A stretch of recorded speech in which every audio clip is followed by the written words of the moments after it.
Hello everyone, welcome back. I hope you're all doing well. Today we're gonna keep going with our North American tour, well, going back home tour. We're gonna be leaving Montego Bay, where we arrived last flight from Panama. And we're gonna be going to Fort Myers, Florida. So we're gonna be finally going back to getting closer to home. So that will be our first airport in the U.S. So it'll be Fort Myers. This flight should take us roughly the same as last flight. Now we're in 40 minutes, roughly. Weather is good here. Weather is good in Florida, but there's a call for some thunderstorms and what all that stuff that is usual for this time of the year, especially for Florida and here too. So, but it shouldn't be a problem. Once again, we are online on VATSIM, and hopefully we'll get ATC by the time we get close to Florida. So let's get going. APU is on. I already refilled the plane, just because there's not much into it. Anyways, it's just go to the prepare menu, and I don't want to end up forgetting to reset the stream, the capture, and you guys end up watching the black screen for a while until I figure out that until I realize that I forgot. Okay, so yeah, so we are sitting where we parked yesterday or last flight, and we're gonna get going. So let's go inside. Nothing has been done other than refilling the plane and plugging the GPU. So what we can do is, if we want, well, let's set up the GPS right away, real quick.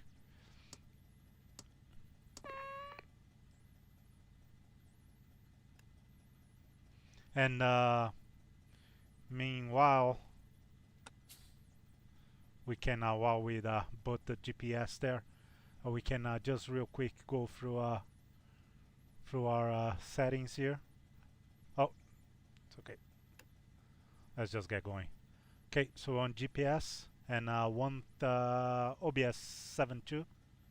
Yes, that's what's showing there. No, we are not importing any flight plan. We're just making our own. Okay, so let's zoom in here and let's punch in our flight plan. It's not that. I mean, it's not too long. So VATSIM is our first waypoint.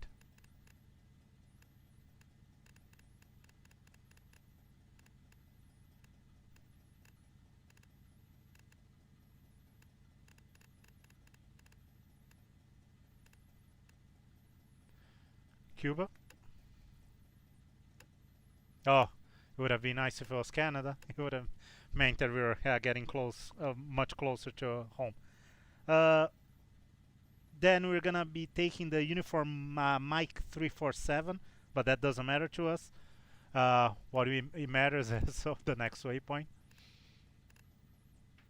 which is gonna be Apid.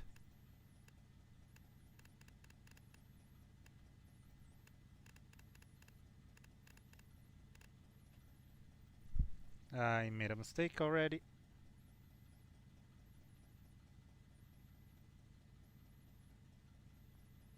Where did I read?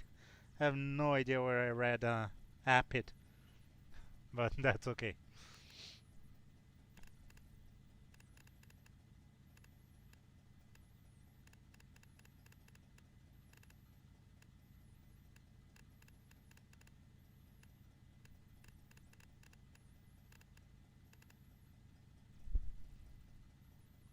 Oh man, it's gonna be a long flight.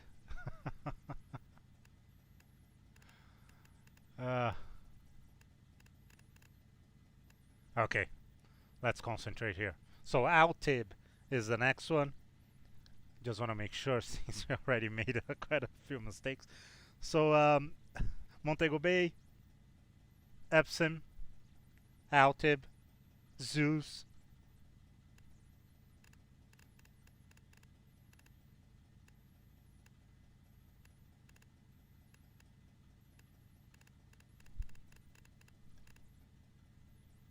Beautiful. Fowie.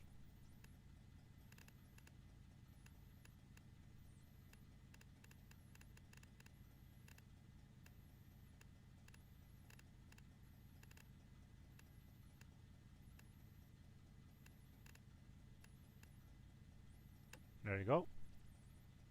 Junior.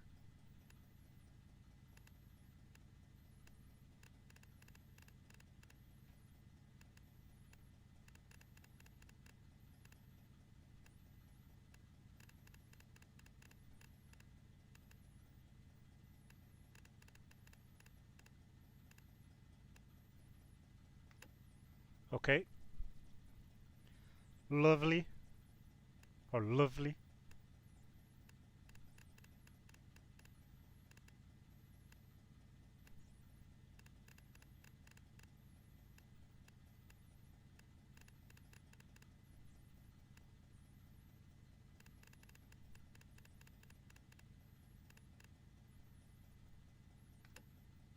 Okay. Dolphin VR. That means that we're getting close to with that name.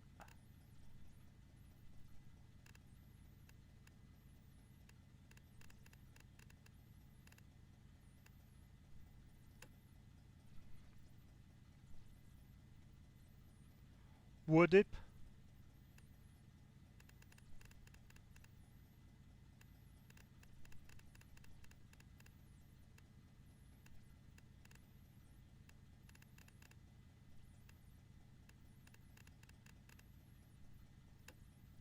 There you go.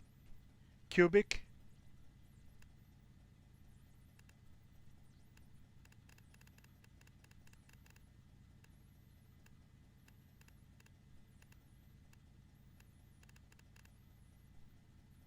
There we go. Swags.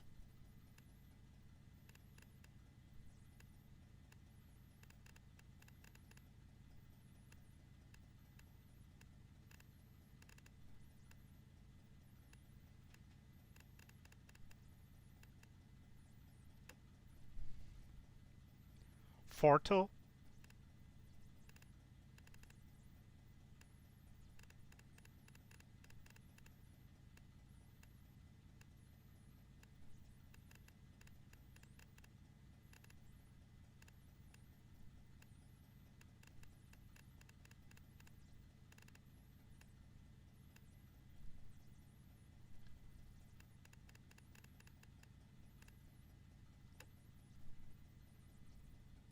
And Lee County VOR, which is Romeo Sierra Whiskey, which is the same ident as the airport.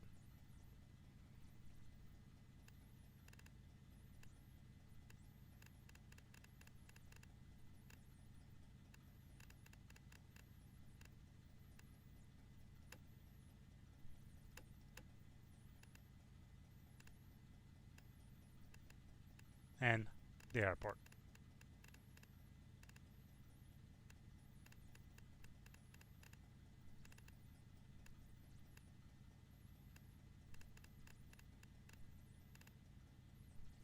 There you go. So that's our flight plan. Just gonna check real quick the meter again. 130 at 6. Oh, actually, I forgot to write this down on my knee board here. So MKJS, KRSW,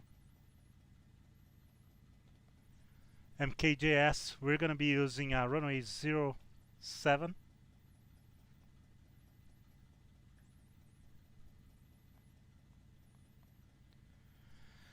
And ALU for departure.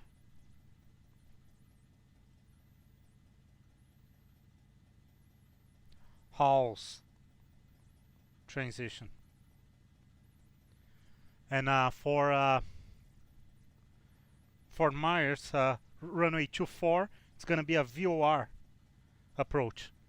It's just much easier than flying straight VOR full procedure. We just fly to the VOR and do our procedure turn much easier than go all the way up and and fly through and fly a star.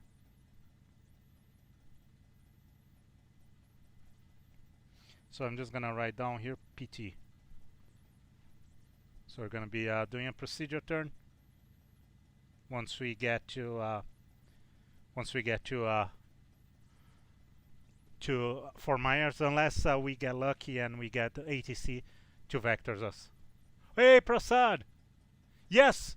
Go ahead. Thank you so much for stopping by. Yeah, please have a good night. Yeah, I hope you enjoy the flight tomorrow. Yeah, thank you so much again. Yeah. I hope you're doing well and a family too.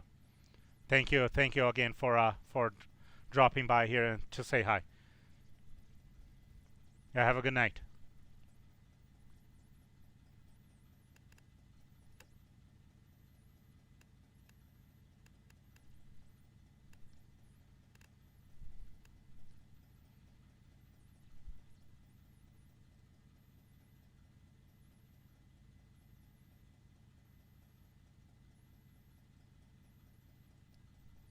So you already have a little bit of a problem because Iluto that I have here is number 3, but this doesn't exist anymore.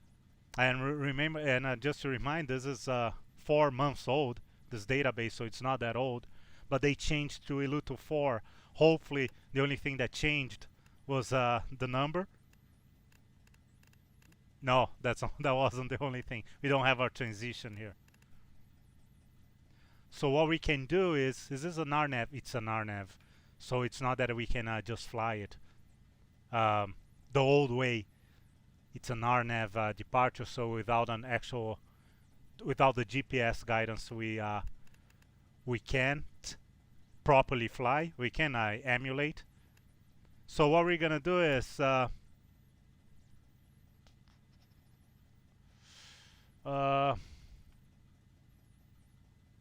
oh, they have almost. Let me see which ones they have. Almost. Oh, we can go to Epson then. This is our flight plan anyways. Yes.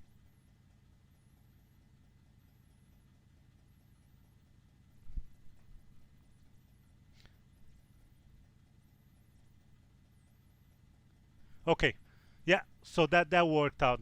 It's not exactly in real life, of course, we wouldn't be able to do this. And if ATC comes online, we're gonna have to cancel this. But if not, if there's no one around here, we'll fly this because this is not proper, right? This is a procedure that is not valid anymore.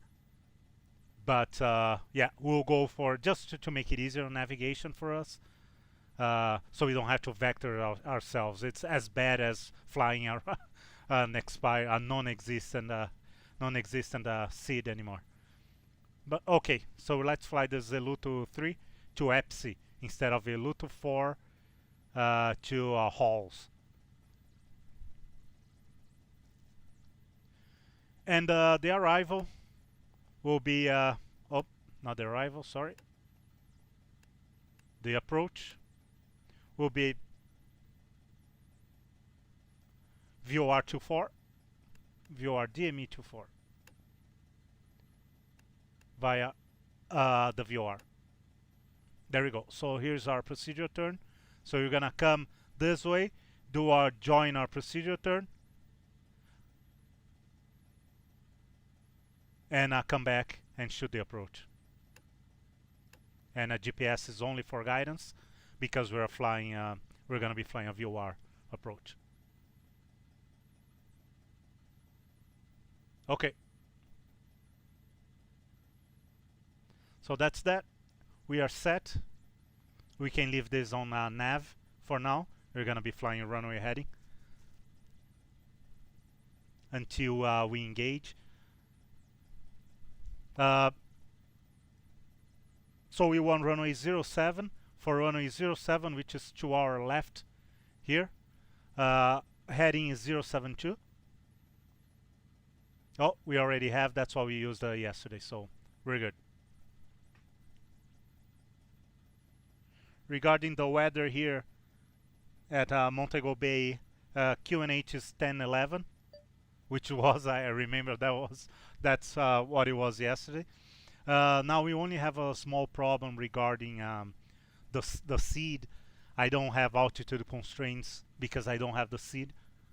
I don't have all the plates for this region. The actual seed, the new one, the Luto 4, has not below constraints for altitude, but they don't have tops. So what we're gonna do is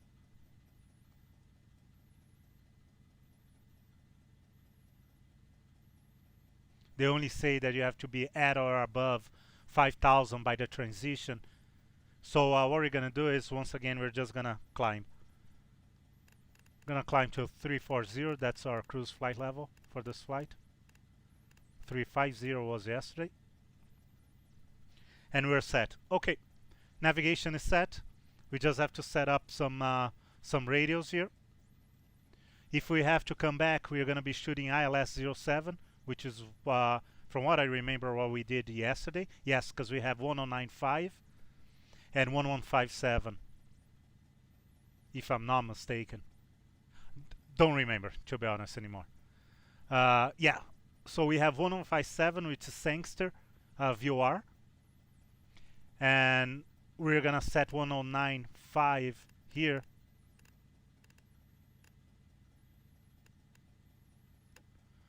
which is gonna be our localizer if we need.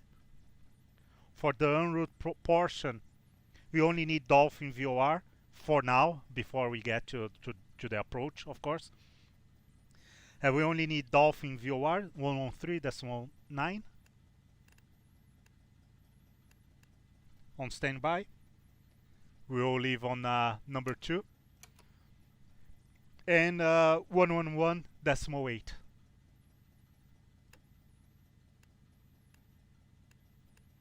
Which is Lee County VOR, which is the VOR just before the airport. Just to make sure this time we're gonna copy. There you go. If I make a mistake, we don't lose we won't lose the flight plan. We're gonna be climbing again 3,000 at the beginning. So all the flight planning has been done. Now we can do other than just set an elevation, just set our 1,000 feet above for our departure, above ground. And yeah, we don't need any ADFs this time. We can leave it. We can even leave it off. We won't be tracking any NDB. And that's that. Okay, so now we're good to do our actual checklist. Go for our checklist. Already turned the passenger oxygen flow to normal, so we're good. Everything here looks good. VOR. Oh yeah, setting heading bugs. Oh, speed bugs. V1 126. Something like that. 132 for VR.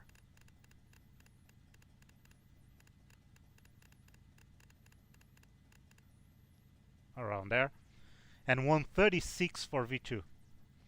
So that's that. We already have the CDI, everything properly set up. Our radio altimeter is set, is just off. We can test our GPWS, looks good.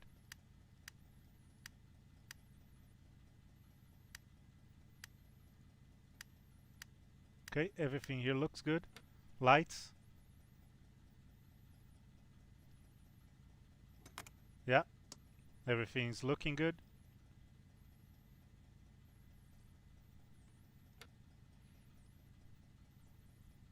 Let's move to the other side, and hopefully I won't forget to not come back here until we have the engines running.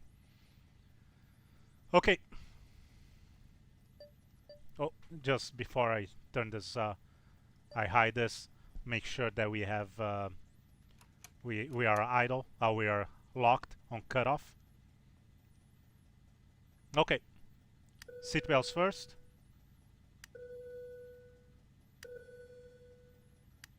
Yeah, looking good. Let's close the doors too. Just wait for the door. Yeah, there we go. Fire. Yeah, everything's looking good. Our autopilot and FD flight director. Yeah, all the lights look good.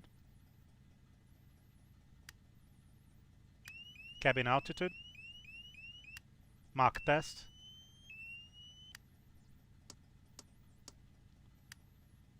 Stall, left side. Buffeting on the yoke. Angle of attack and light and the alarm. Right side. Buffeting. Angle of attack and light and alarm. Anti-skid outboard. Oh, sorry. Inboard. And middle. Okay, so we're good with all that. Yaw damper off. Autopilot off.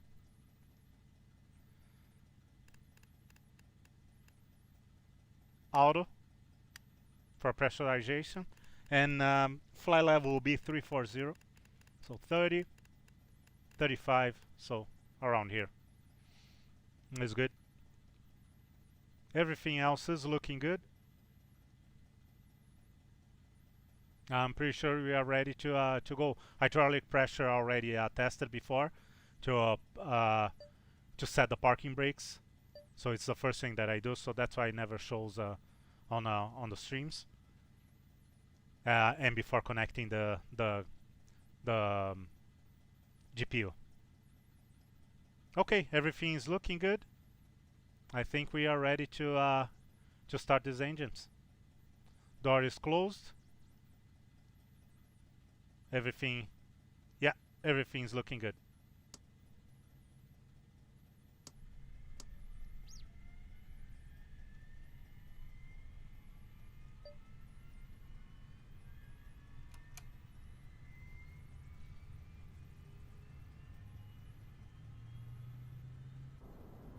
There we go. Engine number 2.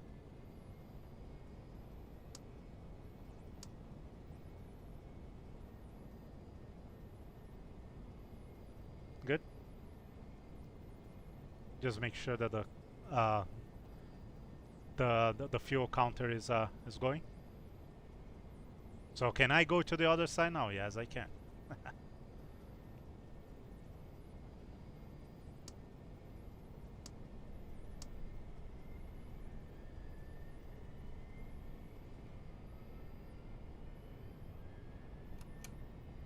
Engine number 1.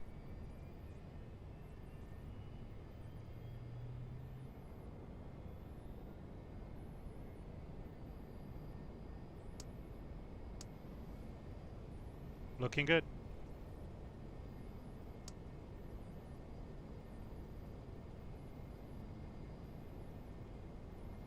Yeah, that's a good start. Off on the GPU. And gen. Put the generators in line here. Both of them. And we got a good start. No issues this time. Oh, we're gonna do for the parking brake. Okay.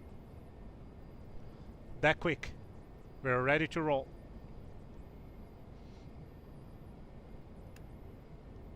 Let's flip to UNICOM and make our announcement.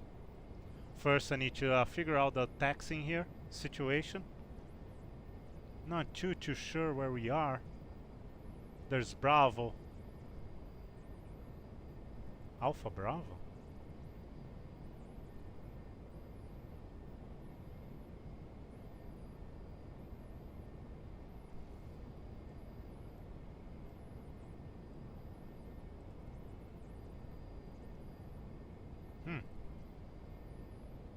Oh, we are at the FBO.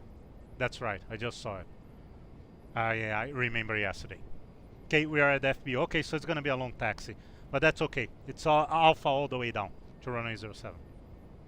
Montego Bay traffic, good afternoon, Learjet 25 Delta Bravo X-ray Papa at the FBO apron correction. We're going to be taxiing to holding point Alpha runway 07 via the FBO here and left on Alpha. Any traffic inbound Montego Bay or taxiing, please advise Delta Bravo X-ray Papa. Thank you. Okay, we're good.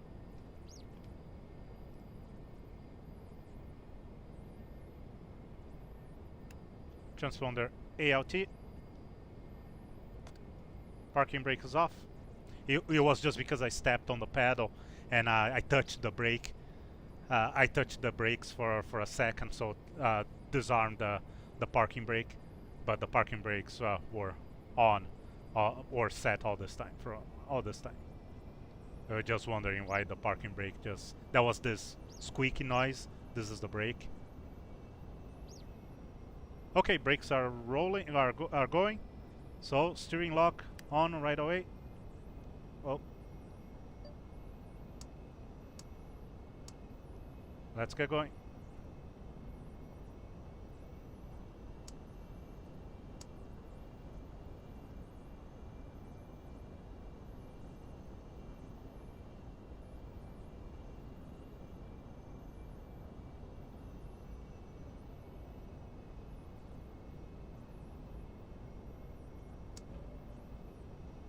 Flaps 8.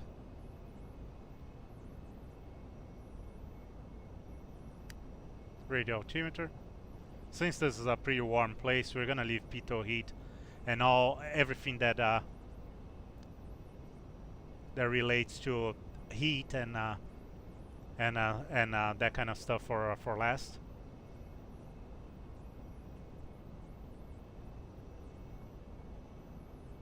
Including landing lights. We usually leave it for last, but sometimes I don't want to leave stuff for the end, right? But in this case,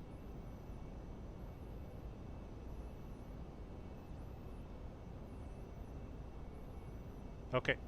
And as we go left and then with left and right here, just to make sure that everything is working properly, and it is. Flight controls I tested before I hide the yoke. I do it the first thing.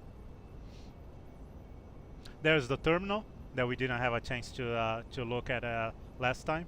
That's really nice. The palm trees here and the tower behind. That's a nice shot. And the cruise ship there. It's really nice too. So as last time, we're gonna try to maintain a lower, not so steep climb. We'll try for a shallower climb, 3,000 feet per minute. But we're not gonna level off. We're just gonna keep climbing.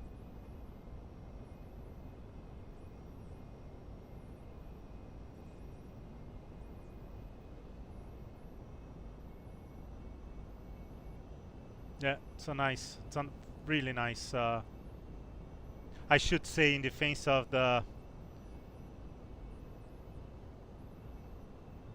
design to the scenery team, the design team, all that flickering on the ad on the jetway, that's because of me. I added my custom ad there, so it's flickering, but that doesn't come with the original scenery. They have their own ad. It's just that I wanted to replace the jetways, so I had to put my own ad there. But just wanna let you guys know that this is not a bad programming or bad design. It is really amazing. I'm gonna say, I said last time and I'm gonna say it again, €5. This is worth way more than €5. Both of their Jamaican airports are €5, and it's oh man, this is worth way more than €5. It is a lot of work done here. Looks really nice. All the details you'll see around an environment here. The airport environment is amazing. It is too bad that they don't develop for prepared slash FS flight simulator anymore. They are just dedicated to X-Plane 11 now. I would have loved to get more airports from them. Runway 26 simulation.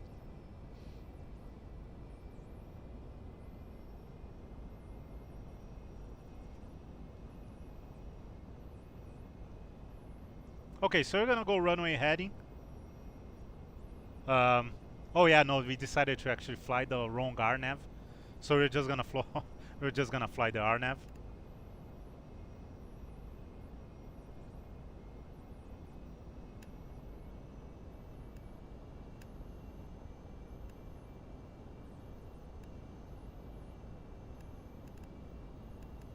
Yeah, cross track error. No, let's put desired track.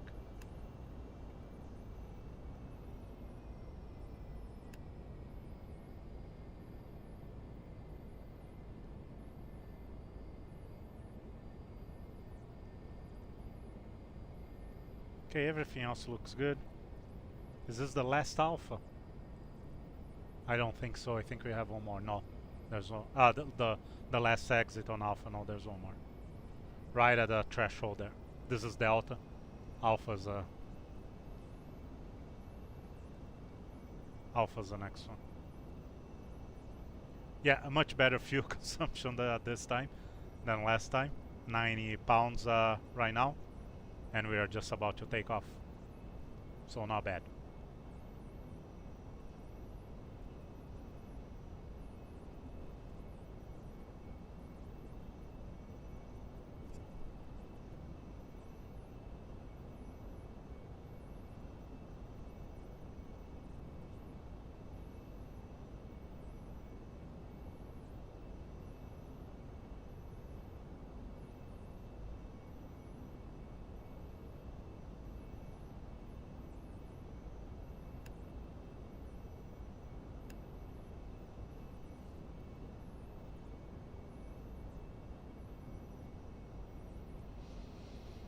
Just look around. Nobody. There were no calls on UNICOM. Oh, there's a nice VOR there. There's no calls on the UNICOM, so safe to say that there's no one around. That's really nice. I just can imagine in real life. That's what I think every time that we fly to these airports. Is not how nice it looks here. It does look nice here, but it always makes me think about how fortunate the real pilots. Oh, not the real. Yes, the real pilots that fly here in and out of here are being able to look at something like this. It is just amazing. There's nothing like this here.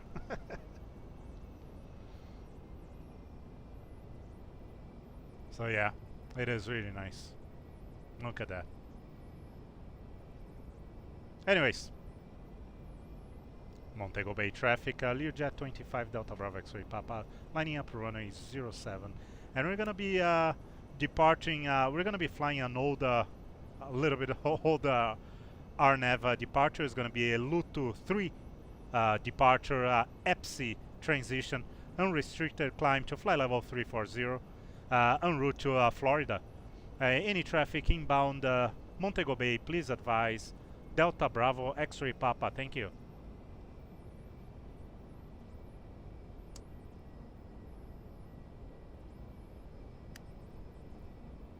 Oh, is it off?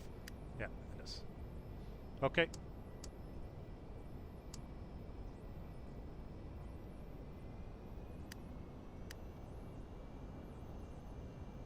Just making sure autopilot is off.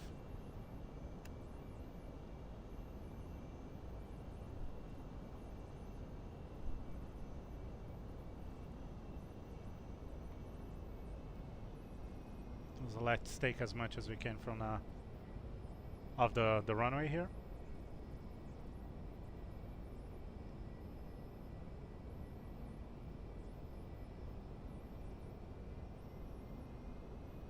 Oh, is the VOR again? over there. That's a VR. So like I said, a lot of attention to details. It's just amazing. Really nice. Okay.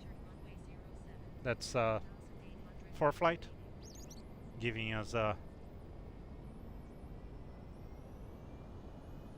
remaining on the run. So holding brakes, full power, release brakes.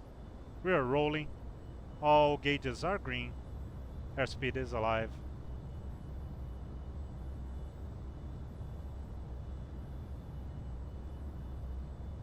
View 1. Rotate.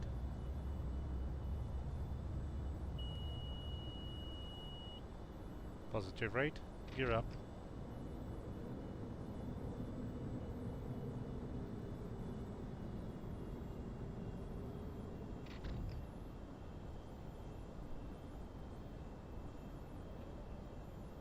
Flaps up. And we are turning right away.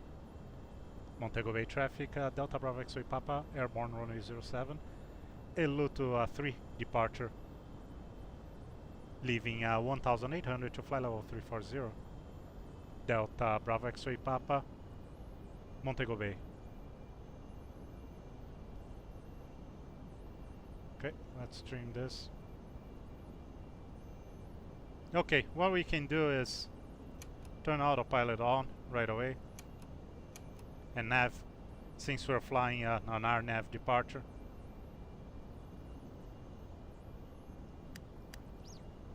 There you go.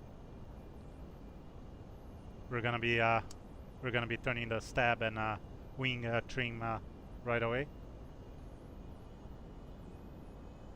And let's set up our climb.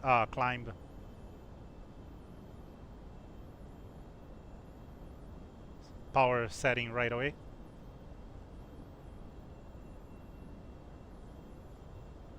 So we're gonna maintain 250 knots on the yeah, see, talking I get distracted. Forgot to set the CDI to GPS or flip the switch here from nav to GPS. But anyways, we're gonna set our speed to 250.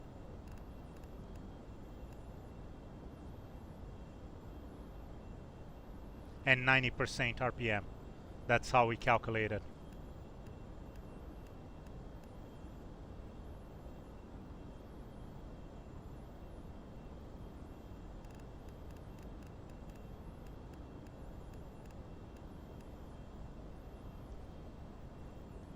There you go, nice view.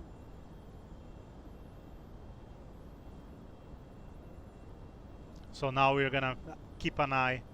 Actually, before that, let me make sure that I clean this properly. 10,000 feet, that's good enough. Yeah, I forgot the strobe too, talking too much. Yaw damper on. Everything else looks good. I need to just come here and take a look on the H valve here. Yeah, this looks good. It's hard to see from there. Yeah, everything is looking good.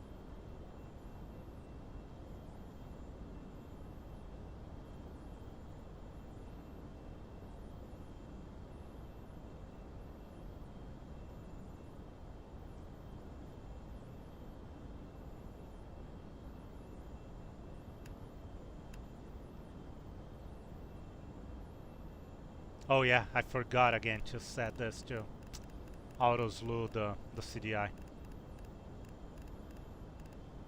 on nav mode or GPS mode. On nav mode it shouldn't be doing. I need to do that.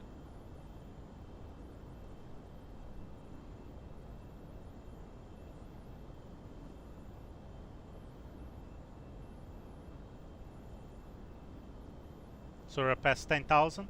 So now we want max 300. Maintaining 90% RPM. There's our transition, 17,000 now.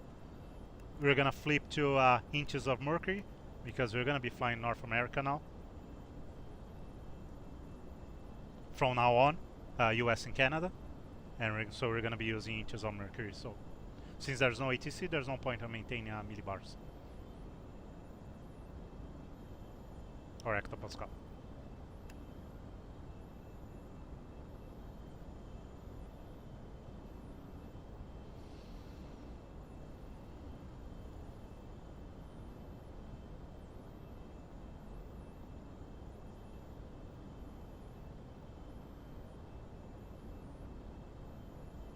Yeah, so we are en route. We're still in the seed, still flying the seed until we reach Epson. We're gonna be flying the old seed. As far as I'm pretty sure that's what it is, because the transition is Epson. So you think that Epson will be the last point.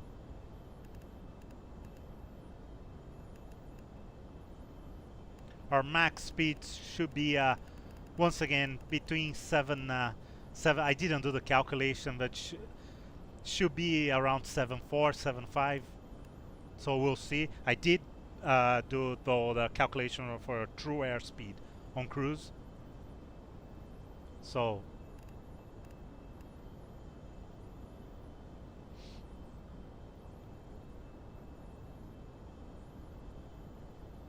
and I'm pretty sure we can see the US right away here.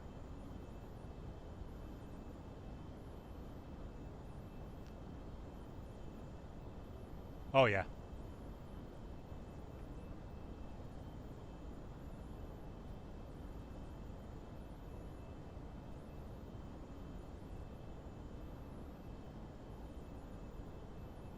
Oh no. What am I talking about? It has to be Cuba. Yeah. I forgot that we have Cuba in between us. Yeah, so yeah, we can see Cuba up ahead already. I thought so. That's quite a quick flight. I'm surprised it's gonna take us 1 hour and 40 minutes if you can already see Florida from here. But yeah, I forgot about Cuba. My mistake. So yeah, we can see Cuba from here.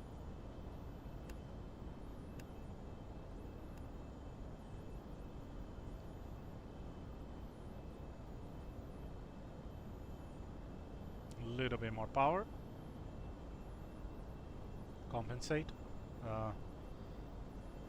The density, the density on the altitude.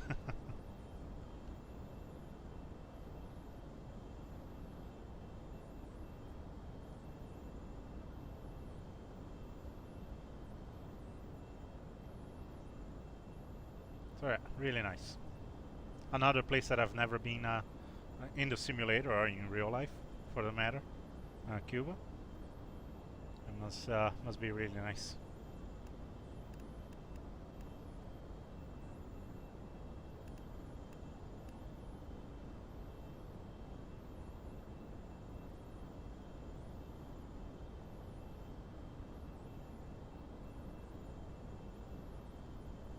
Okay. I'm pretty sure from here we're not gonna go back to Montego Bay anymore. So we can flip nav 2. The 113.9 again is Dolphin VOR. It's gonna take a while for us to actually be able to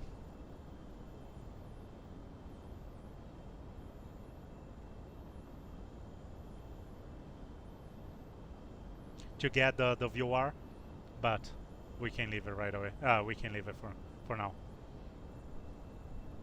And 111.8 will be Lee County VOR by the airport, by Fort Myers. I was going to say Key West.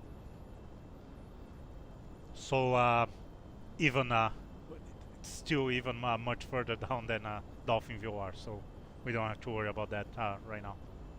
We can flip, but we won't get nothing.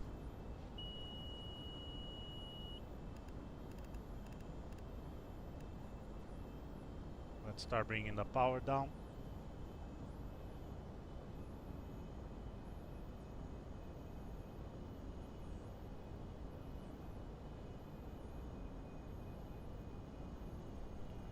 our fuel flow should be 800 each engine.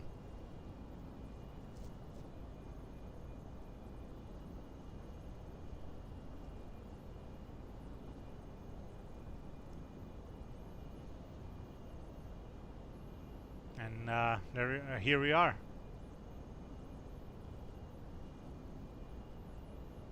Everything's looking good, pressurization looking good. So we have 750, just curious here. So 600 and 150 on departure. Yeah, I calculated 600 pounds for the climb, not counting the taxi.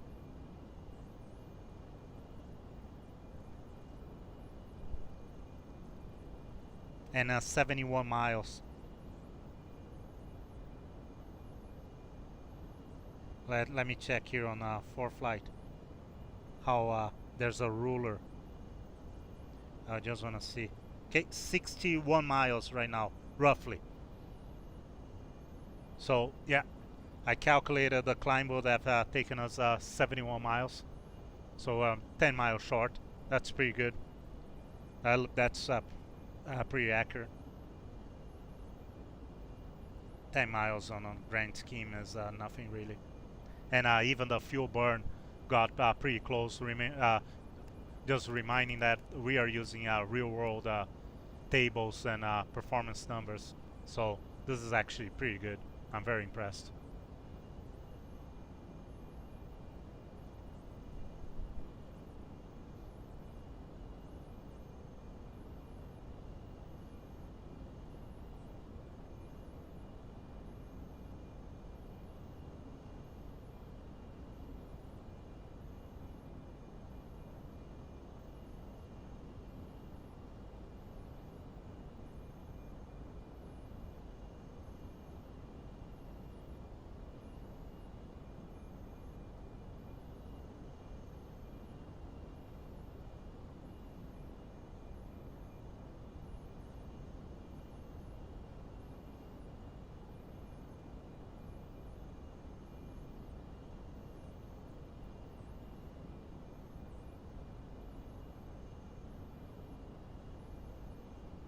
Alan there at from Xtreme Prototypes did an amazing job.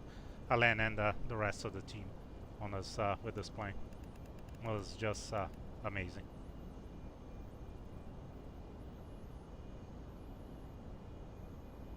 There you go. This should bring us, like I said, 74. I don't know, maybe 75. We'll see. Let's wait until it settles down. We're gonna check our true airspeed through Garmin's through the 530 and see how close we are. We're getting from the pre-flight calculations. I was expecting 445 knots. Let's see if we are anywhere close to that. Just have to wait until it settles down.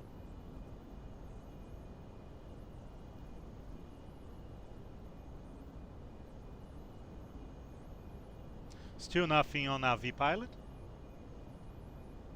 but there's always hope. We are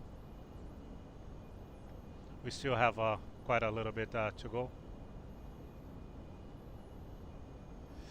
I'm just not too sure who takes care of Fort Myers. Oh, will be Miami. Yeah, it has to be Miami, because Fort Myers is just a little bit north of the Fort Lauderdale. I'm not like speaking about the latitude, right? No. And it's way south of Tampa. And Tampa, from what I remember, is right at the border between Jacksonville and Miami ARTCC. So yeah, Fort Myers has to be Miami for sure. I should have my homework before I actually start flying and not trying to guess stuff here. Yeah. Yeah, it will be my first time in Fort Myers. I've never been there, so it will be nice. Let's see how nice the scenery is. I'm pretty sure it will be really good. It's a Latin VFR scenery, so yeah, not expecting anything less than perfection. That's how they are. Okay, yeah, no VPilot. We are, yeah, see, I set it 7.2 or something like that. Yeah, that looks like Mach 7.2. So that's, I think that's where we settled down. Let's check here. I'm gonna zoom in just to make it easier for you guys to see. And I have to set up a VNav too. So we go to the auxiliary page. Density, altitude, true airspeed and winds. Our calibrated airspeed is 250. And our heading is 0 magnetic. So it's telling us 424 true airspeed. So we are 21 knots. Oh no, 425 now. 20 knots below the calculated, but really not a big deal. If we zoom in, we see that we are a little bit over the 800 that we wanted. The 1600, 800 for each engine, but it's okay. We have plenty of fuel. If you want to check our fuel planning from our present position here to Southwest Fort Myers Airport, with that flow that we have right now and the fuel on board that we still have, we have a lot of fuel left on board once we reach 2300. I calculated that this flight should take us, we should burn 3000 in this flight, counting taxi, and another 1500 for the extra, and extra our minimum legal IFR, and flying to our which will be on our overshoot, flying to our alternate, shooting an approach there, and 45 reserve. So that should be 4.5 a block. I just rounded up to 5. So that's what we are carrying. So we have a lot of fuel, enough for.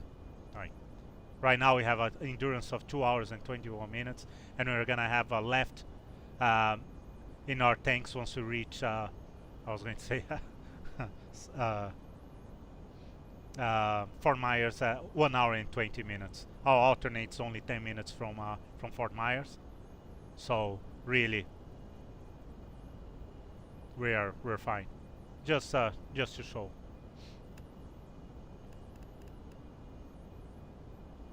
Oh yeah, and we can do the VNav too. So the VNav is gonna be a little bit of a problem here, because, well, not a problem, but we're gonna lose a little bit because we're gonna be flying a full procedure and not a star. So we're gonna have to respect MSAs, and that holds us back a little bit, depending on the region. Holds us back a little bit on descending when you want to descend. So checking here, minimum sector altitude once we reach inland there, Florida, we have 3022, which is not bad because it's Florida. But if you were on Colorado, for example, we would have been paying a big price for not flying a star. So that means that we're gonna be able to go down once we reach the US. We're gonna be able to go down to 3500, and then later on close to Fort Myers down to 1600. According to the plate, which you know what? Let me do something here since we have time. I promised.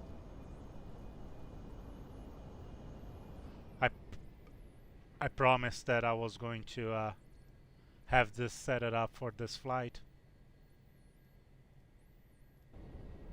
So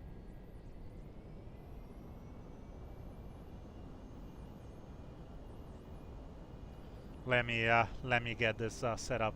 It will only take a few seconds. Just give me 1 minute.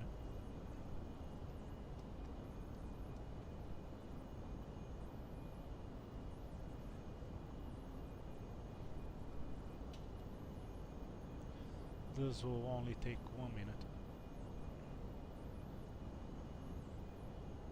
There we go. So this is our flight plan. So what we have here is we have an MSA of 2,600 around the VOR, Lee County VOR, and we have another sector looking at the flight plan. That's what I was saying. We have a 35 here, 30, 22, and 16.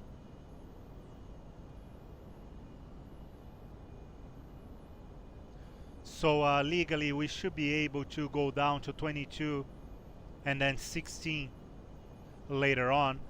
But on the plate here, which you can see here on the procedure turn, we're gonna be going down to 16. So what we can do is we maintain 2600 because then we are safe. We know we are safe. We maintain 2600 and we are legal too. So we're gonna approach the VOR 2600, do our turn to go outbound on the VOR, do our procedure turn, and descend to 1600, and then come back and hit our final intercept across our final approach fix at 1600, and it's a step descent. Remember, it's a VOR; it won't be an ILS, so it's gonna be a step, 2 steps here, going down. So what the best thing to do here always, if you're a smart pilot, is to go down as quick as possible and not drag on the steps too much. The quicker you're down, especially if the weather is not good, the quicker you're down to the minimum, the more time you're gonna have to try to find the airport or the environment and be legally able to land. Remember, in real life, you don't have to see the runway. The law is clear as as a swamp. You have to be able to see the airport environment. Airport environment is good enough. What is the airport environment? Well, each pilot has its own. So yeah, that's how it is. So you want to be able to go low as quick as possible, of course respecting the minimums, but be able to go as quick as possible safely too. You're not gonna dive, it's not right.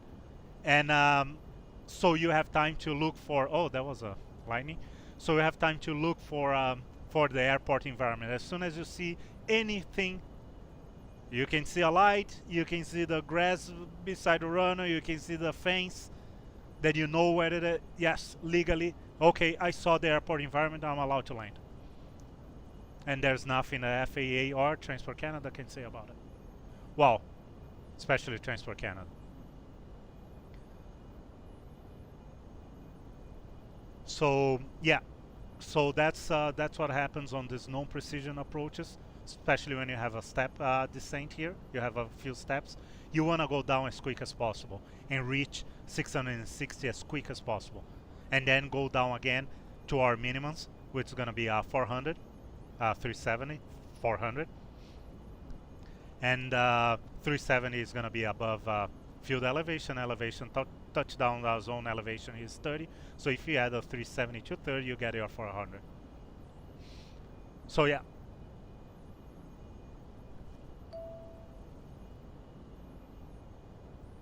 Oh yeah, that's too far from us, unfortunately. So yeah, so that's what we're gonna do. Anyways, all that just to say that we want 2600 over the VOR, and that should be enough for us. on our VNAV. Okay.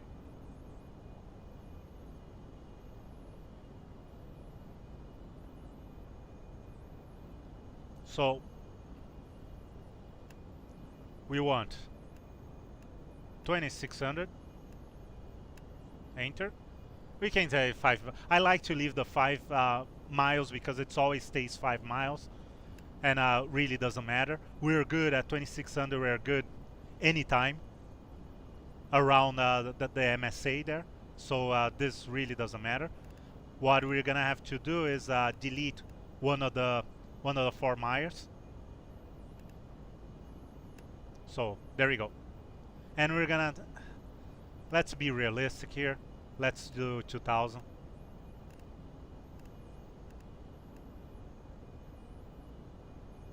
Is that what I was planning? Nah, I think it is. Yeah, let's do 2000. So there you go. We have 40 minutes to our top of descent. So we got our VNAV set up.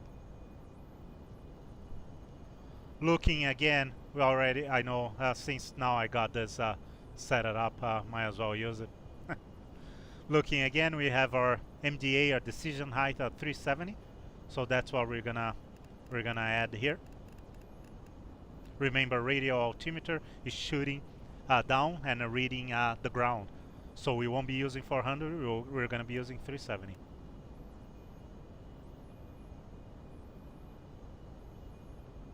We want the actual distance from our point to the ground and not sea level.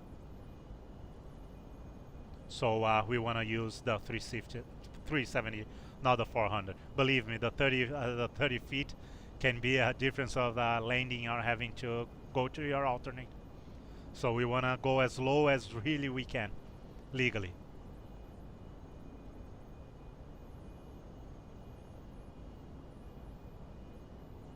Okay, so that's that.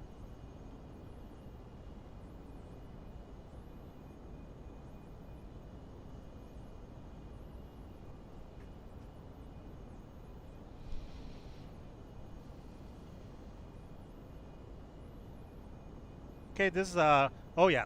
So looking at this is a red region here on ForeFlight, showing thunderstorms at active area here from surface to 44,000 MSL. That's why we're seeing those lightnings. So there you go. There's a SIGMAT from Havana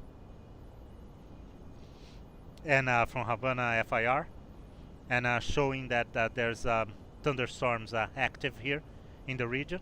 So that explains why we have been seeing all this activity. And in Florida, as expected to, there's a convective outlook published.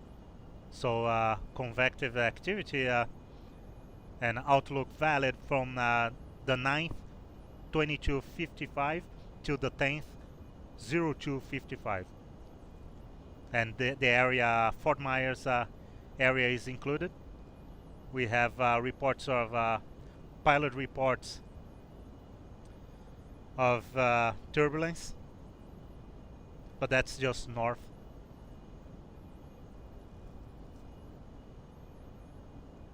So oh no, there's another one here just by Miami airport.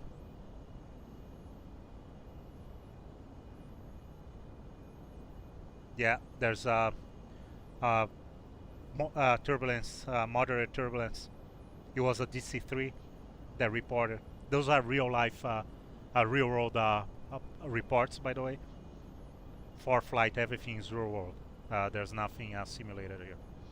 So yeah, there's a pilot report an hour and 26 minutes ago. Moderate turbulence at flight level 35, and it was a DC-3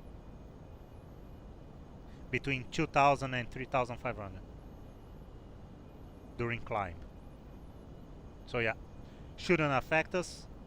We'll be probably will still be higher than 3,500 once we overfly Miami Airport, Dade County Airport.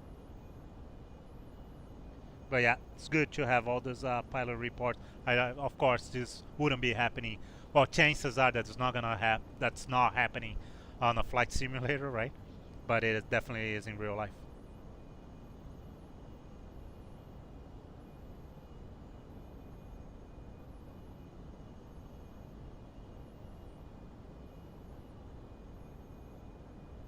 There's another PIRAP an hour and 28 minutes ago by Fort Lauderdale, but shouldn't affect us. It's going to be just northeast of our flight path, Cessna 182, flight level 35.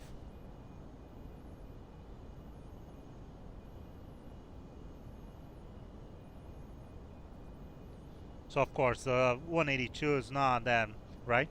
But when a DC-3 is reporting turbulence, us flying a Learjet, we should be moderate turbulence, us flying a Learjet, we should be a little bit concerned.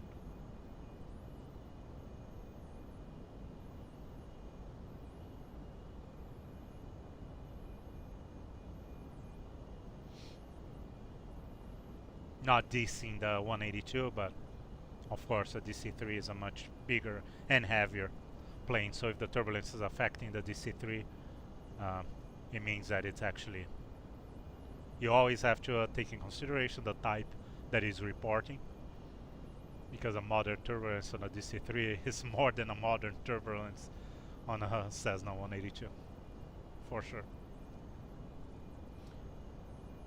Anyways, we have 51 minutes left in our adventure here. Just about to leave Cuba, not the airspace, but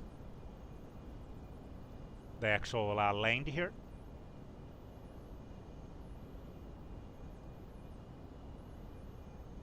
So far so good. The winds, the crosswind that we're getting here, it's not helping, but it's not getting in our way too much.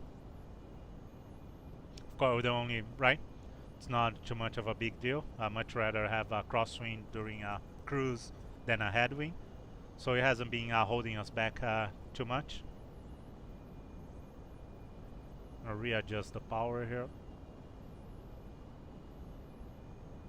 Now that we zoomed in a little bit. There we go. This should be good. It's a little bit more than our 1600, but actually the original number is 1643, but of course nobody is that precise.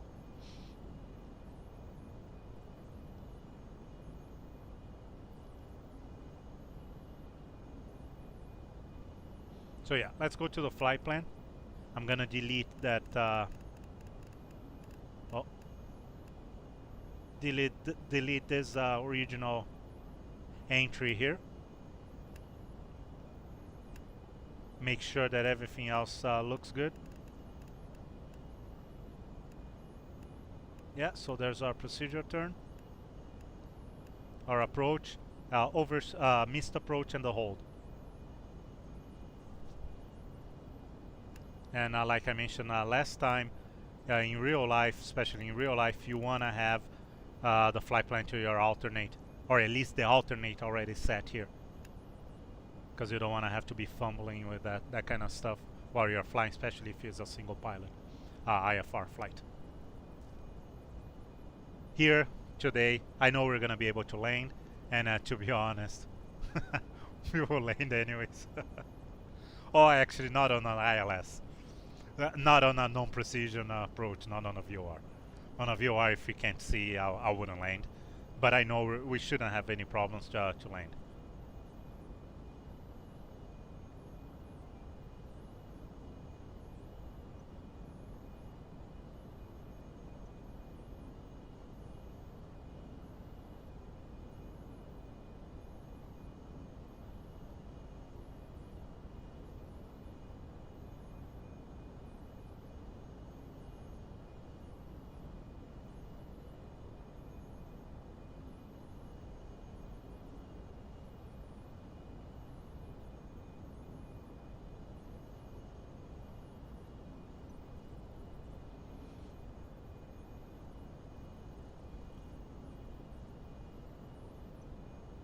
So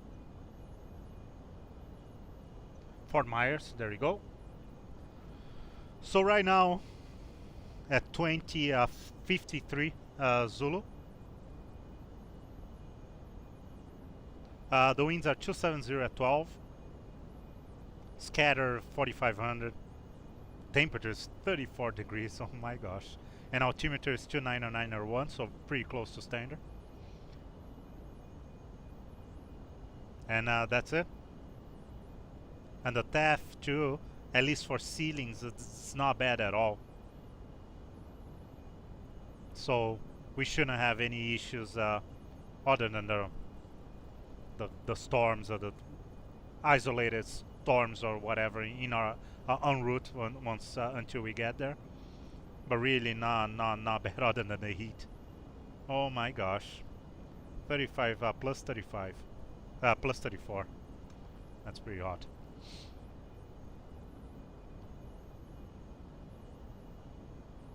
So yeah, so winds 270, so we're still gonna be using runway 24. And Jacksonville just came up online, but I don't think, yeah, no, definitely not.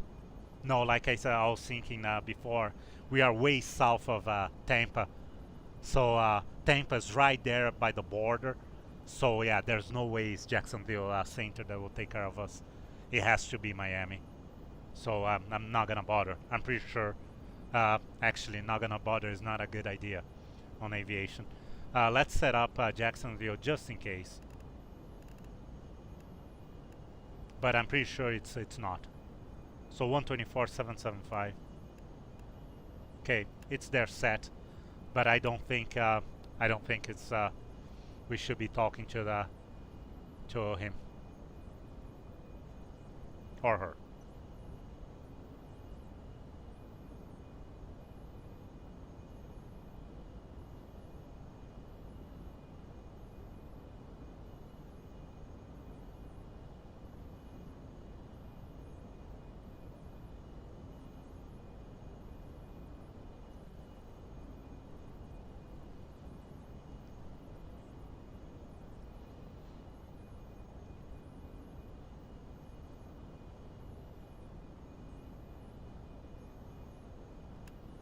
Okay, so we're all set. Just procedure, just double clicked. Procedure, just making sure we have VOR DME runway 24 and no star, no arrivals. Oh, flight director wasn't even on.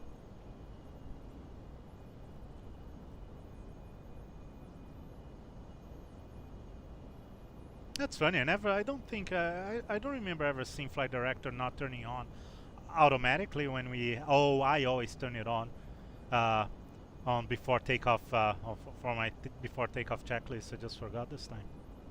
Not a big deal. It helps, but.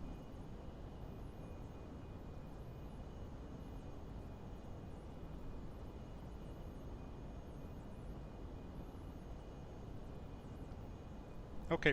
According to ForeFlight, 43 minutes to go. We're past Cuba here. We are over the water. We should be able to see oh,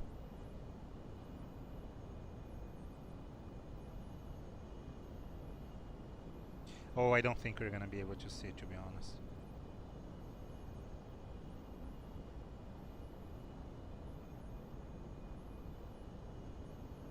I was going to say we should be able to see Nassau, but I'm not too sure about that.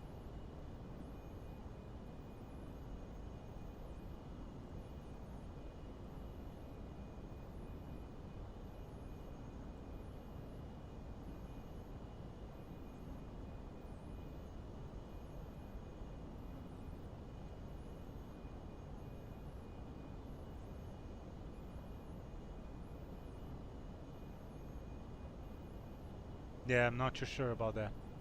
I'm looking here and I'm on a movie map here, ForeFlight, and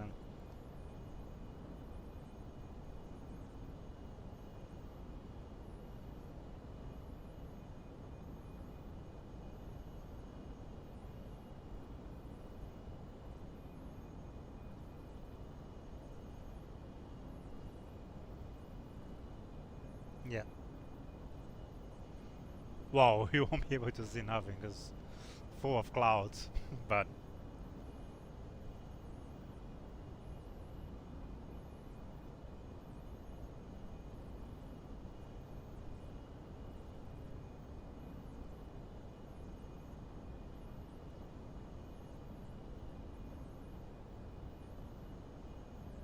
I keep forgetting to stop recording the flights on a on a on a ForeFlight here, and I'm glad that I don't have my digital logbook signed on a ForeFlight, or else I'd have added all these flights to my logbook, my real world logbook. I'm glad because I always forget. I just saw it, the recording the flight. I said, oh no, but of course I leave that on because on real life I want to record. So I don't want to deactivate and forget about it, and find out that I'm not recording when I actually need.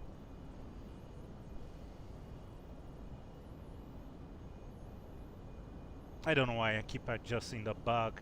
I should just adjust the power.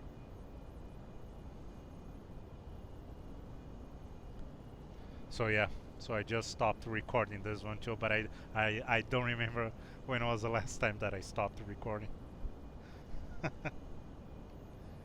I need to go through the database here and delete all these flights. Yeah, I should actually link the logbook to ForeFlight. I have another digital logbook, but it's not connected to it doesn't. It's independent of ForeFlight.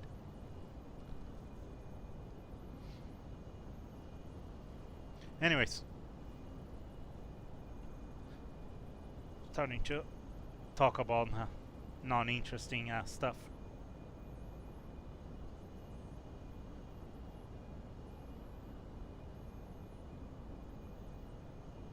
So from what I remember, Zeus was the first waypoint inside American airspace. So that must be what it is here. This line here. So this should be Miami now.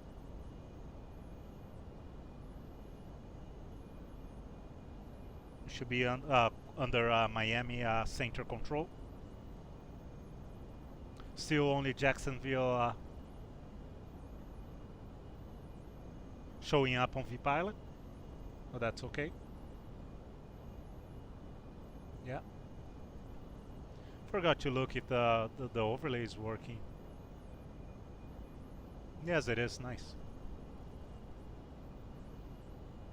Yeah. And it's pretty accurate too, because ForeFlight's saying 39 minutes, and SimToolkitPro is saying is reading 36.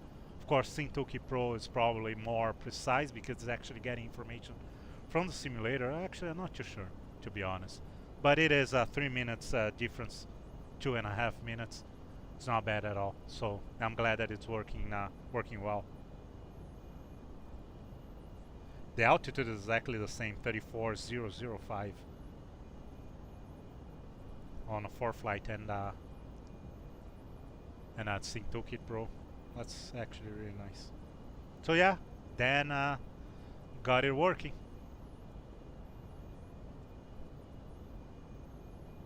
It's looking great. We still don't have the live map, but hopefully soon he will be able to work on it and enable back so we can use again. The live map is actually pretty cool. Will be pretty nice, especially on these GA flights here. So yeah, as soon as we have the live map enabled again, don't worry, I'll be reactivating the live map. 21 minutes to go to our top of the descent. That's something there's some nasty stuff going on there.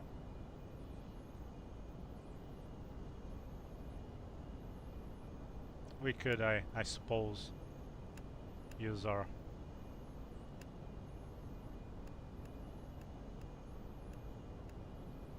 use our weather radar and see what's going on.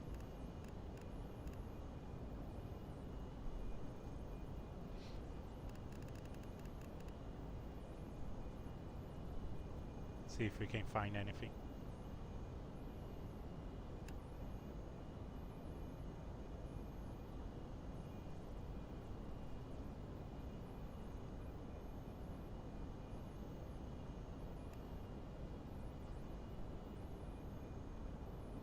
We don't want to go too low, of course.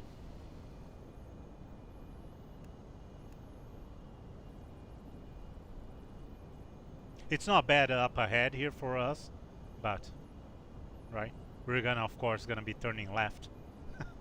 So, oh, I never loaded a flight plan on ActiveSky. Okay, let's do this now. It only takes a few seconds. I actually don't load the flight plan, I just put departure, destination, alternate, and cruise altitude. Even the airspeed, the cruise airspeed, I never change.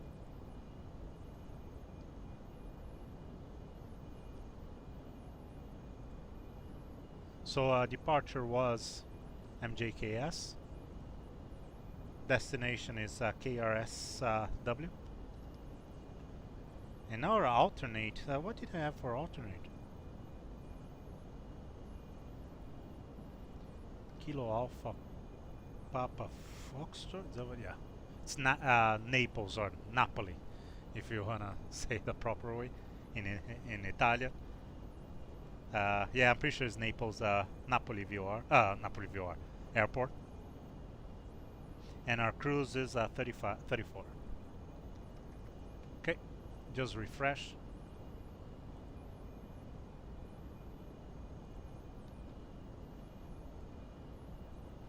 Just refresh. And that's all as far as I go. Really. I don't load a flight plan or nothing. Actually, I don't even have a file for a flight plan because everything is done on ForeFlight, and ForeFlight doesn't generate a file.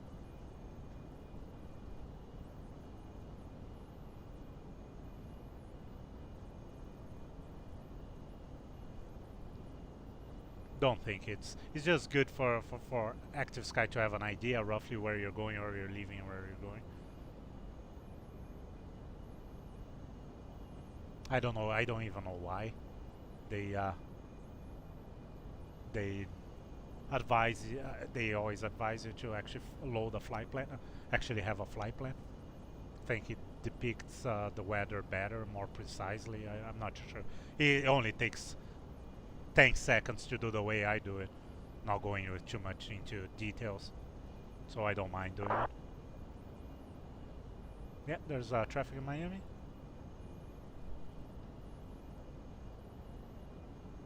That was a lot of a lot of tabs there. And there you go. See, loaded a flight plan and kind of changed the thing. I don't know exactly what. To be honest.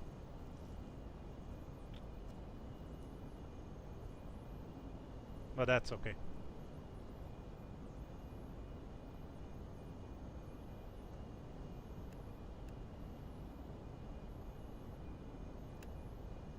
No, I meant to go to 40 miles.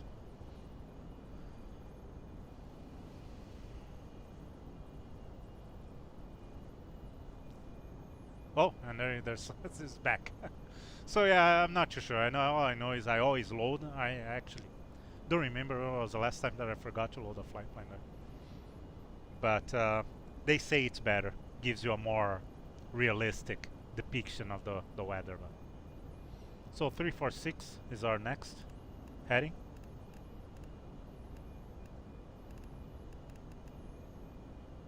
There you go. Our desired track.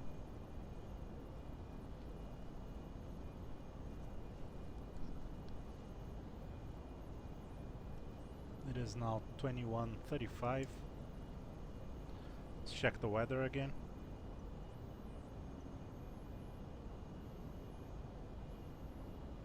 Still the current there.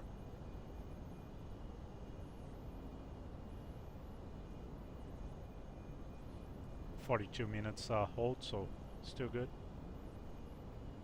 And we're definitely gonna be able to get another one before we get there.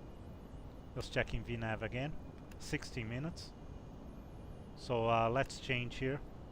Change our fields. Back to VSR. There we go. And we had it set for 2000, yes.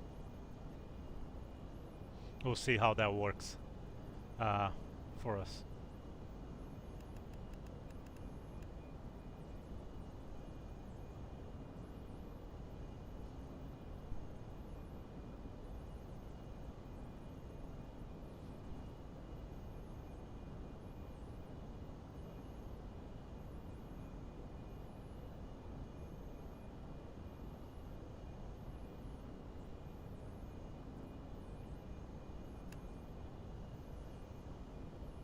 Actually, let's go back to 1800. Let's try.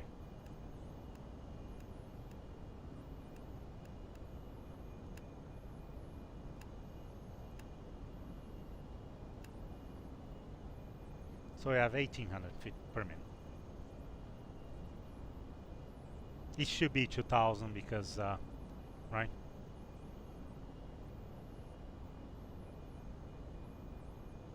Yeah.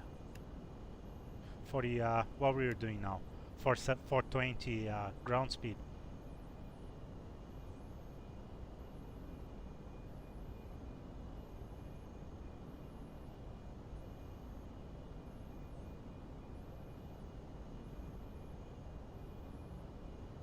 It is of course a catch-22. The low, if we increase our VSI, our vertical speed, we're going to increase our speed too, and that will ask for more for us to dive more to make it, right? So there's always you have to find a balance of speed and vertical speed.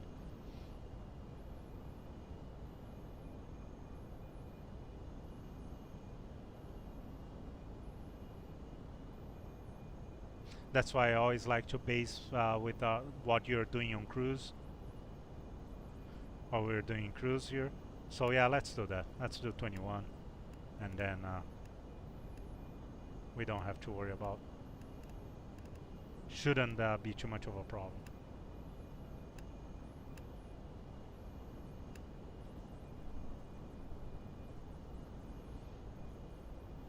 It's nice to change things and experiment, especially in a simulator environment.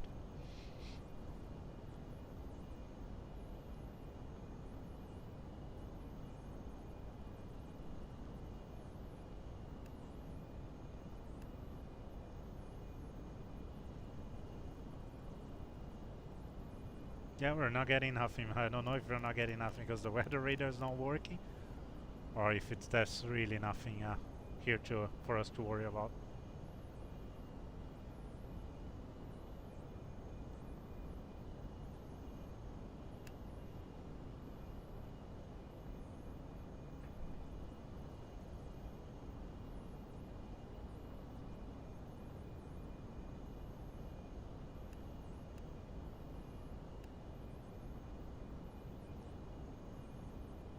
It doesn't look bad, really. So it's not that I'm surprised that we're not getting nothing. But at the same time, I'm surprised that a late afternoon in Florida in the summer, we're not getting absolutely nothing. Right? But at the same time, we only have a range of 20 miles, so it's not that we're covering half of the state.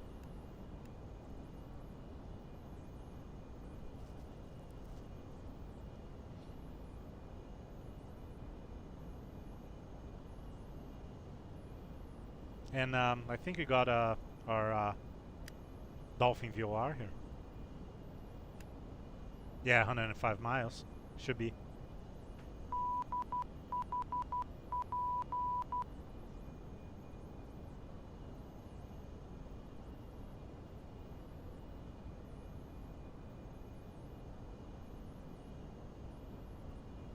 Yeah, that's LatinVFR. Okay, so we got a positive ident on LatinVFR, and we're still waiting for I was going to say Lee County. I was going to say Fort Myers VR, but the proper name is Lee County VR.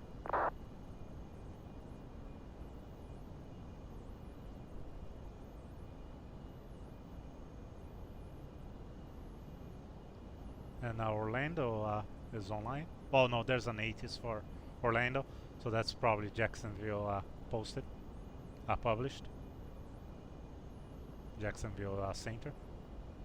Since I have nothing for Orlando here, no tower, no approach or nothing. Oh, it could be so that there's a position online there, but I would think that would have got at least a approach. Yeah, but it could have been tower too. We'll see. Not that it matters because it won't affect us either. Or just curiosity. I thought it was going to be a little bit busy. I think we're just a tad too early here.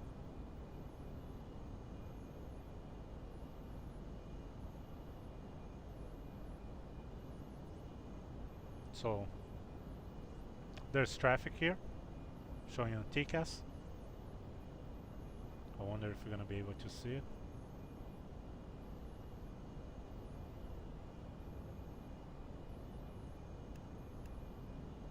Oh yeah, more than one. Oh wow, it's busy here.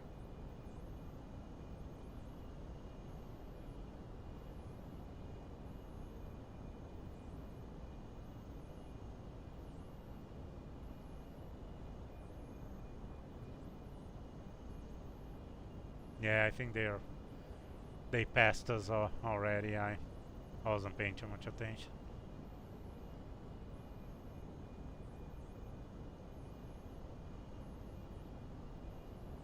Yeah. Oh well.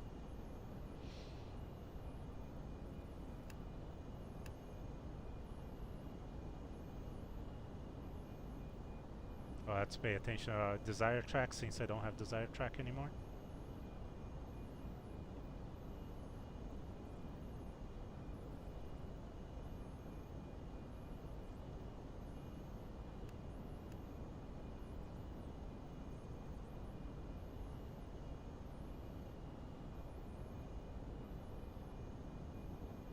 Three, two, one.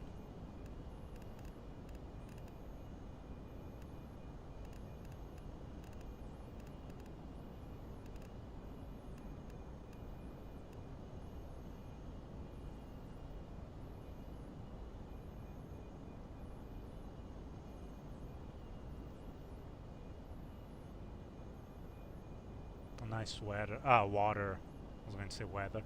Nice water effect there and texture. It's really nice. And the shadows from the clouds and everything. That's a nice.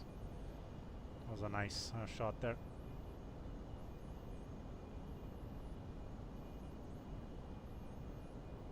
Yeah, it doesn't look bad at all here. At least for now. Now that's the US. Now I for sure. Yeah, so we can see Florida there.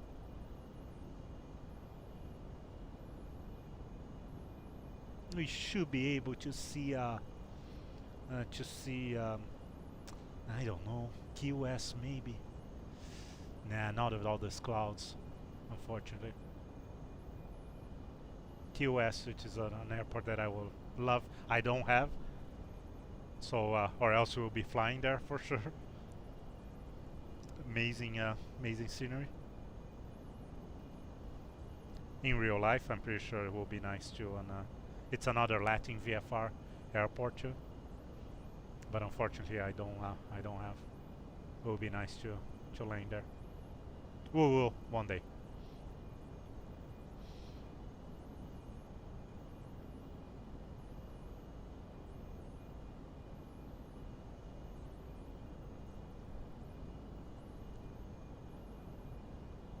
We're getting close to our destination. Should be overflying Miami in a few minutes.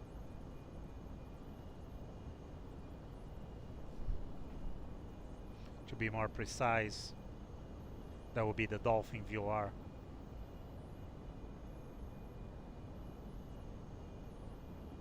Nine minutes and 34 seconds.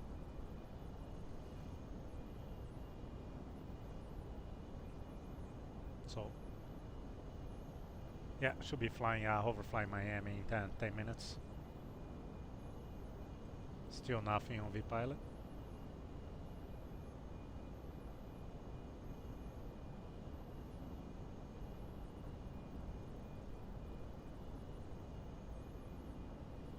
But we make the best out of it, no matter what. So at least we'll enjoy a nice approach. I'm sure the scenery will be nice.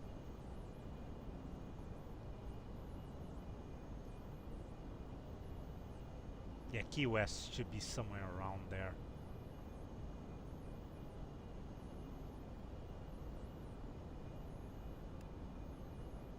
Let's see here. Oh, we won't be able that much zoom. Yeah.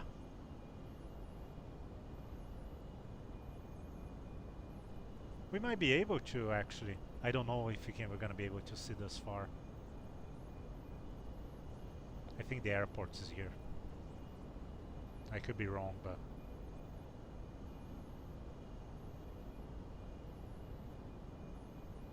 I could be wrong, but I think the airport itself, Key West, is here. I don't think we're gonna be able to see this far.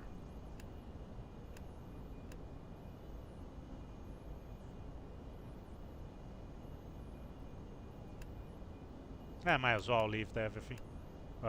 That's the purpose of this page. At least that's how I use it.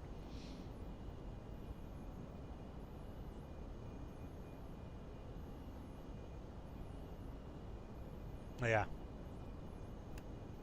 Yeah, I don't think I don't know. I don't think we're gonna be able to see that. Oh yeah.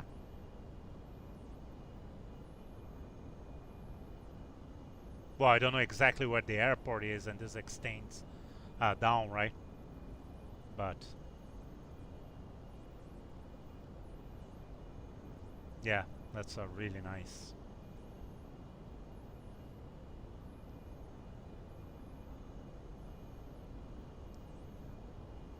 I had a friend that used to, his cousin used to live there, and it was like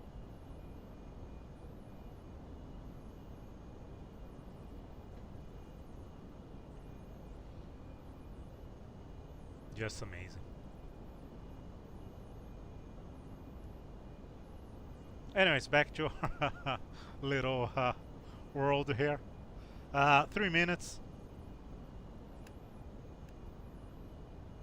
We're gonna do our preparations. Pitot heat, everything looks good. We shouldn't be having any issues with icing.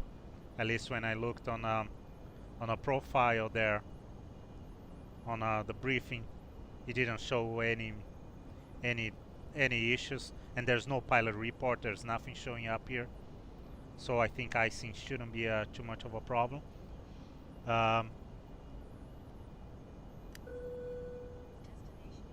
Let's leave our. Let's let our high-profile passengers stay loose there for a little bit longer. What I want to check here is the wing, as usual, like just above 500. So we might need to transfer from the fuselage tank for our approach. ForeFlight's already giving us the 80s for Fort Myers, but unfortunately Fort Myers in the virtual world is not online. Yeah, that's really nice.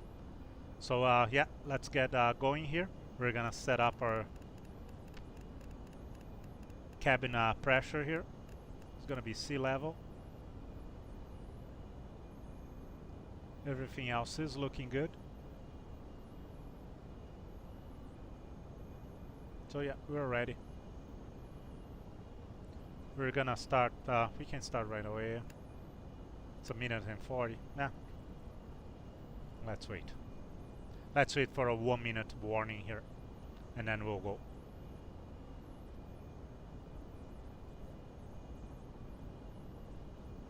And we should start making announcements. Fort Myers traffic, good afternoon, Learjet 25 Delta Bravo X-ray Papa. 17 minutes away south of the airport, inbound for landing. We're gonna be flying the VOR for runway 24 correction. VOR DME for runway 24. Full procedure for Delta Bravo X-ray Papa. Right now cruising at 340, but we're gonna start a descent in less than a minute to 2,600. Yes. Any traffic inbound Fort Myers, please advise Delta Bravo X-ray Papa. Thank you.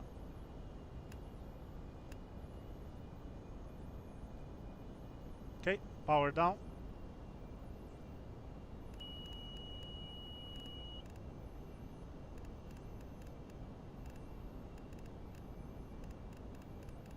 $2,600.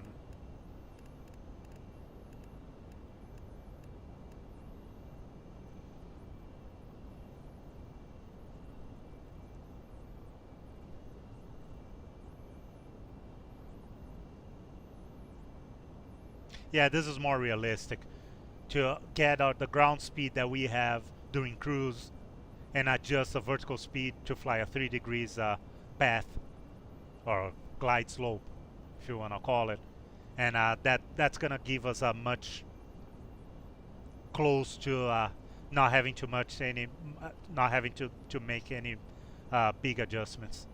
So that's what we used. We used our ground speed of it's supposed to be 2,100 feet per minute here on a VSI, but let's maintain 2,000.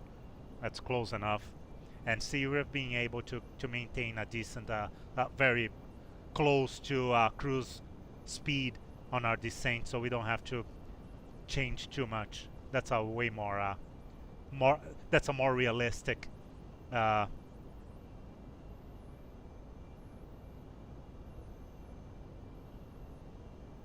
calculation that we can do for this particular plane. Seems to stick to the speed pretty well.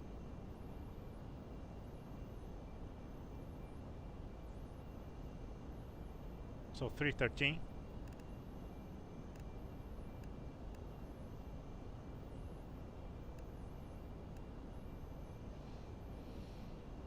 Remember, we won't be using the GPS for the approach. It's a non-precision VOR DME approach. Just we never talked about it, but for the missed approach, we want to turn and climb. We want to climb to 2,300 and hold. So we want 2,300 on our set for our altitude in case we have to go miss.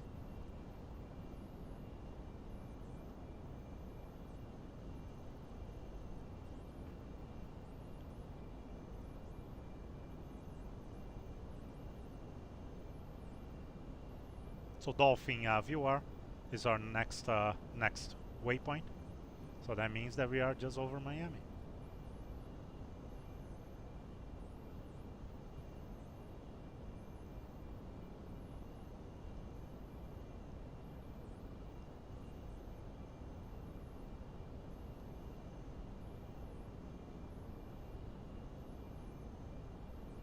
Yeah, it worked quite well, maintaining 75%.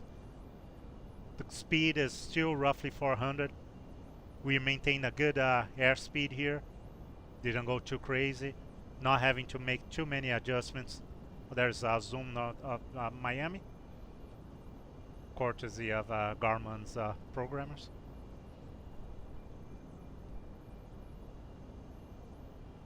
We're flying a major airport, so we gotta zoom in. 306 will be our next one. Oh, I think I went 305. There you go.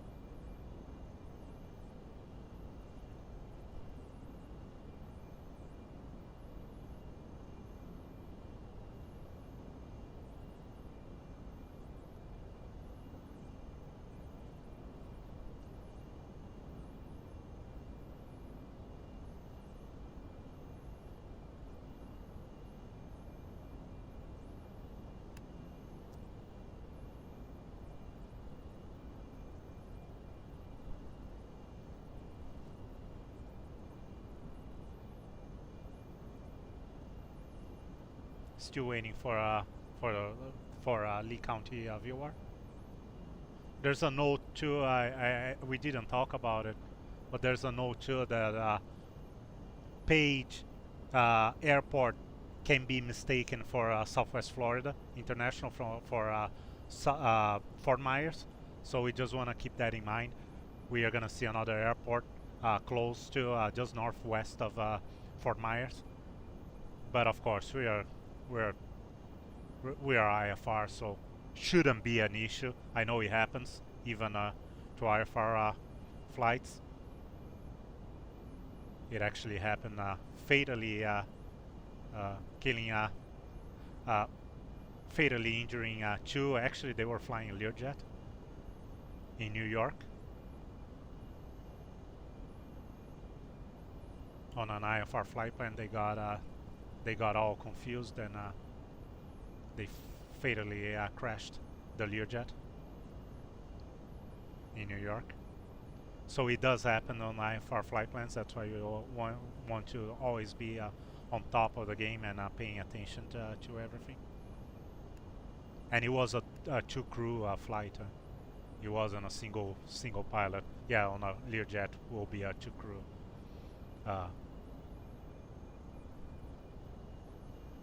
Operating commercially, it will be a two crew. I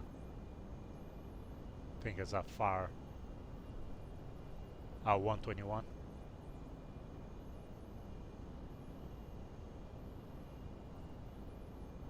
Operating under FAR 121.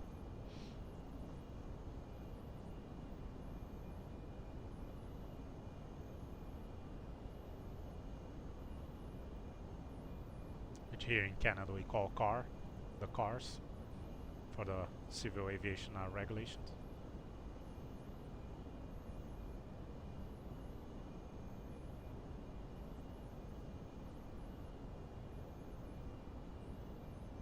Power down a little bit more again. 20,000. So let's put seatbelts now and landing lights. We can turn our radio altimeter on. Still pretty high, but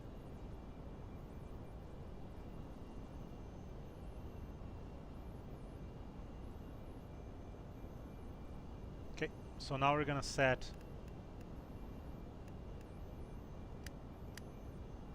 both 1 and 2 to the same VOR, because that's what it matters for us now. This is not Lee County's VOR. It's showing behind us.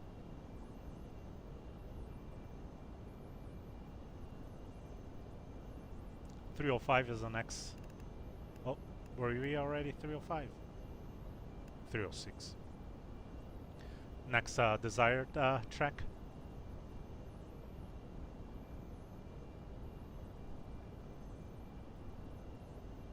I'm surprised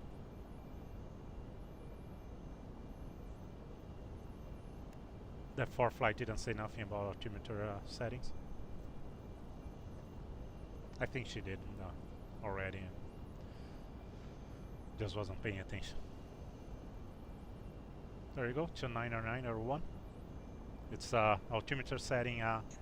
Oh, there you go. So she's giving a 2992 from Kilo Oscar Papa Foxtrot, but we're just gonna set our destination to 2991. We're gonna keep descending anyways. We're not gonna be leveling off. So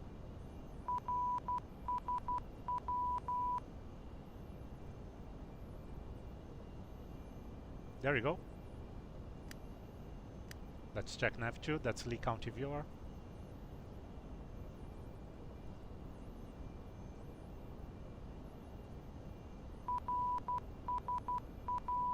Beautiful.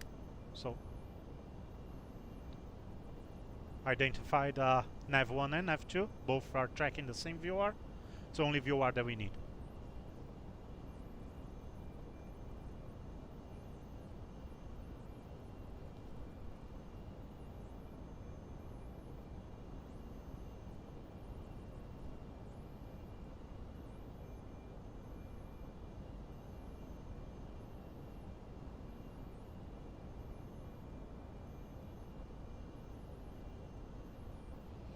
I would like to know how what's the offset on this VOR here.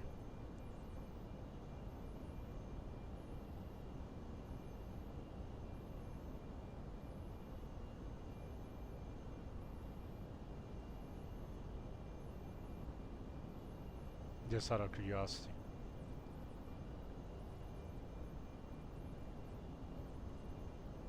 What we're gonna do is 244 set. No, actually no. Yeah, we're doing a procedure turn. I forgot. I was going to set the course, our final approach course, but we still have the procedure turn. So we used to fly ILS precision approaches here in the simulator.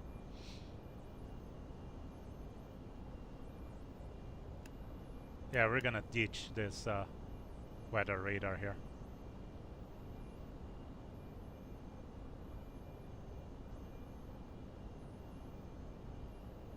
Okay, everything is looking good. We can do our final checks for our landing checklist once we're done with the procedure turn. The procedure turn should take a little bit, so there's no point on starting nothing right now.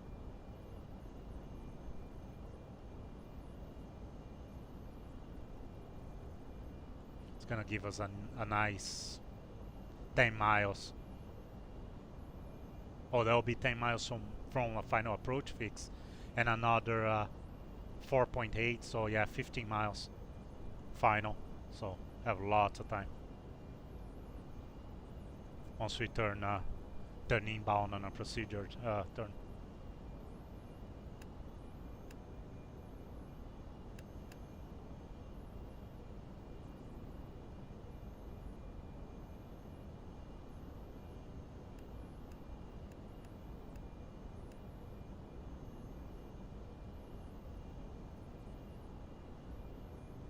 Slow down here a little bit.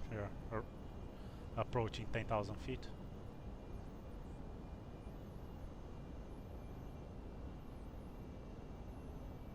We don't need to go 250 because there's no traffic, but oh, there's no ATC or apparently no traffic here, but let's start let's slow down.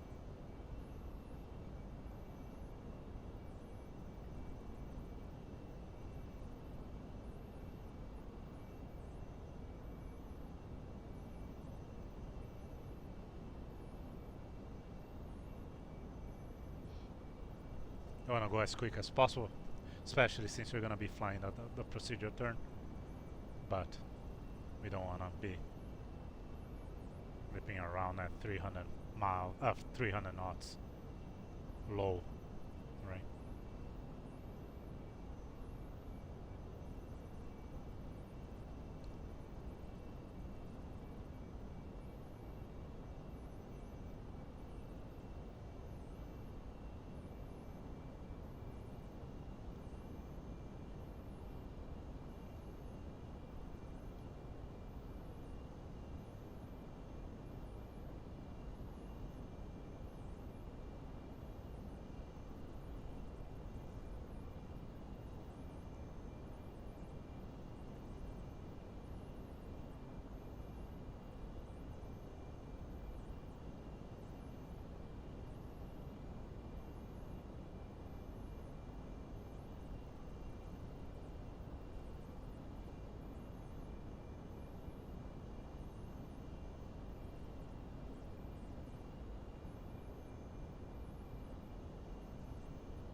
So cabin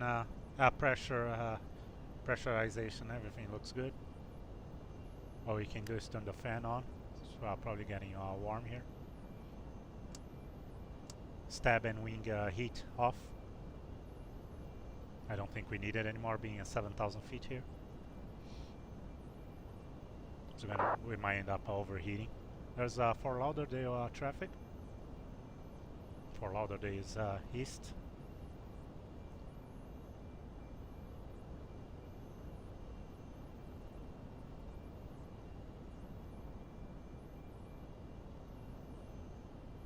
There's a golf course there.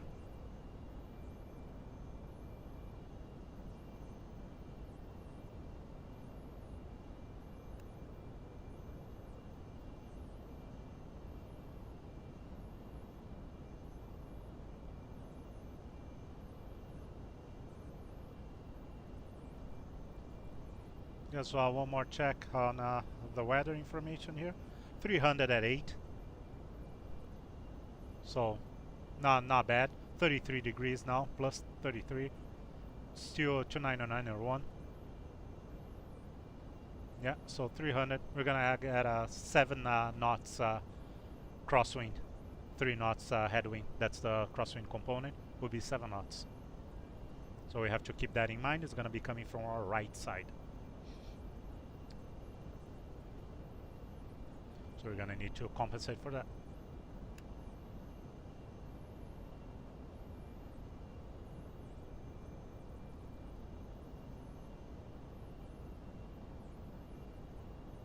There's a control zone for the airport, a terminal.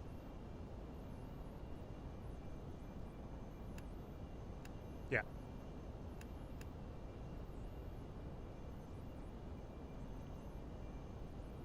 And that's probably up ahead is the airport there.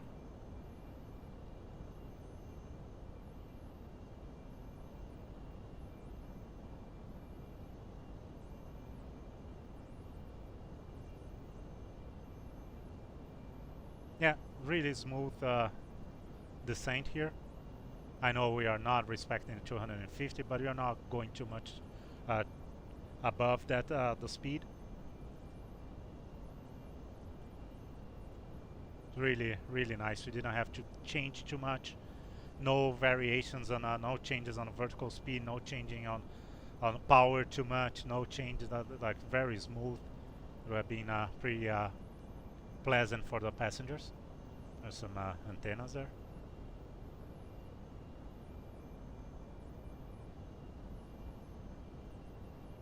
That's pretty high. Wow.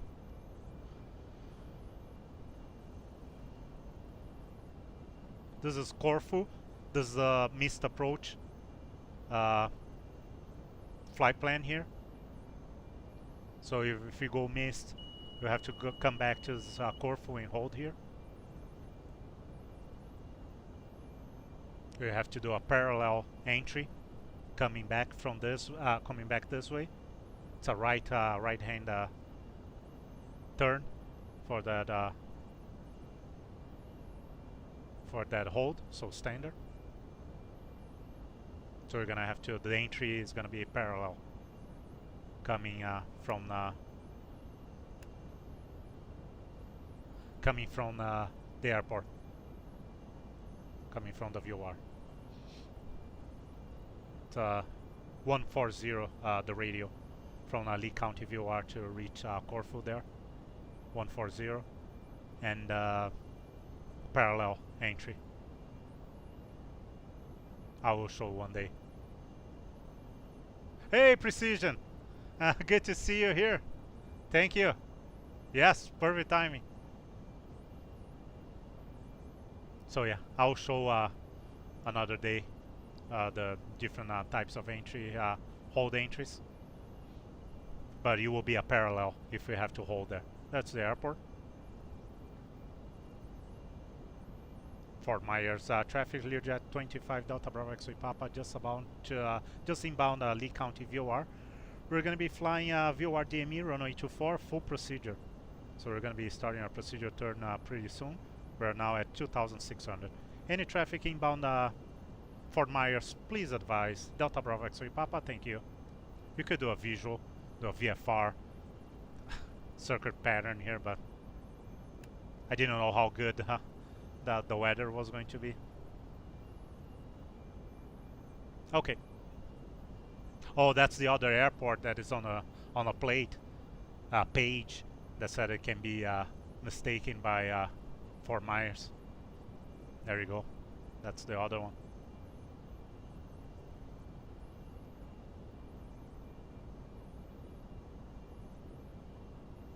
Okay, so desired track will be 006. We're gonna hit the VOR, turn, as I showed before. We're gonna turn, fly outbound, and do our procedure turn. Procedure turn will be 109 outbound and 289 inbound, and then intercept the 244. That's gonna be our final approach course.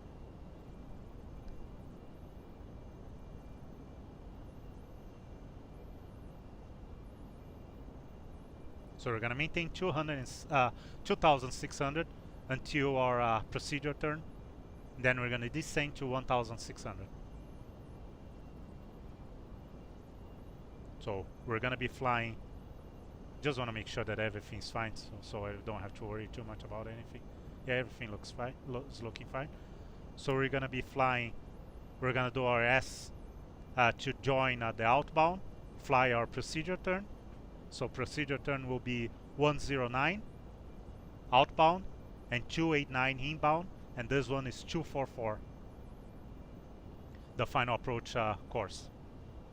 So that's all we have to do for an official full procedure approach, IFR approach.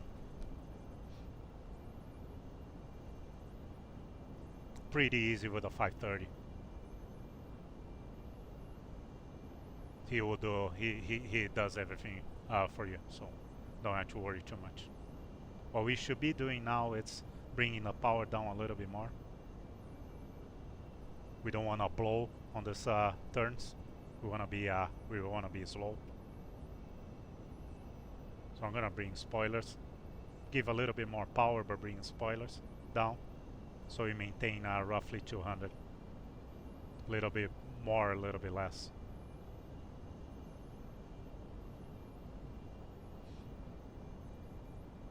Let's see if we can maintain 200.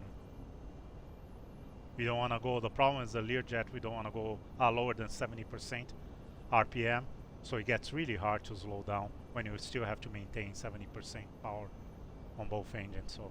So there you go. So that's us going back and fly the outbound, which is 064. Let me see if I have 1 second here to show again. Well, just one more time real quick. So we did our S to join the outbound on 064. Then we're gonna do our procedure turn 109 outbound, 289 inbound, and intercept the 244, which is our final approach course. And just keep in mind that the VOR is offset to the runway. And we're gonna descend to our minimums, and hopefully we're gonna see the runway, which we will, because we can see the runway right now. So it shouldn't be a problem. Okay, what did I lose here? What did I miss here? What's going on? Okay, should be 064. That's a bad thing about.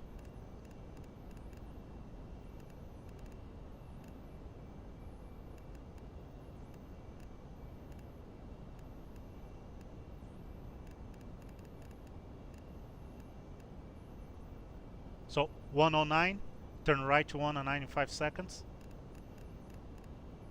So even if you don't have an autopilot, having a 530 is amazing. He will tell you the procedure turn, he'll tell you when to turn. It's very easy to track everything. It's an amazing, I love this unit. Like, I love this unit. You can do anything with this. The only bad thing is for long flights, the limitation on the flight plan. You can only have 30 or 31, if I'm not mistaken, waypoints. So if you have a long flight, you're gonna be going through those 31 points pretty quick. Okay, so outbound 1 minute.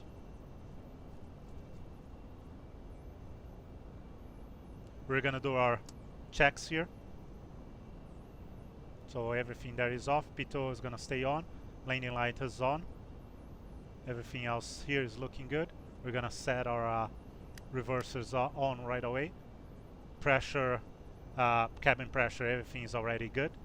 We're gonna leave the fan on. 289 is our next one.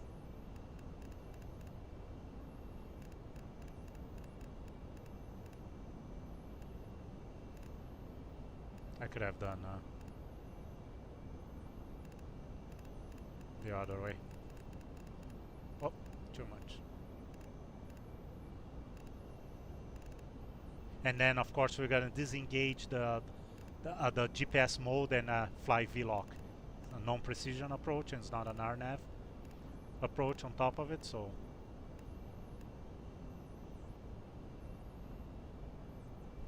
the 289 is coming back, and then we're gonna intercept 244. I should have made calls, but I was talking. We should officially make calls outbound on a procedure turn and coming back inbound and tracking the 244, the final approach course. So we're just gonna do a call on the final final approach course here.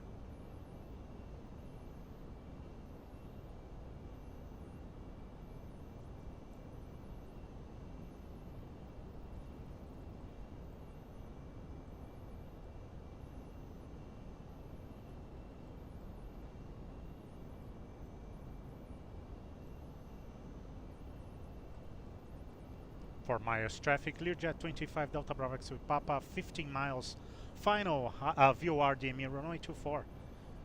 Any traffic inbound Fort Myers or outbound Fort Myers, please advise Delta Bravo X with Papa, thank you. Okay, so our course now needs to be 244. That's what we want to track.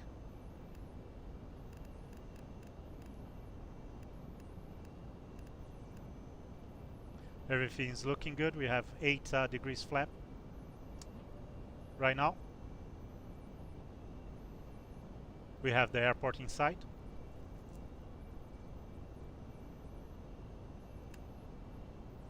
We can activate the approach. It's gonna say that the GPS is for it's not for it's just for guidance. This is not an RNAV approach, so we cannot use the GPS.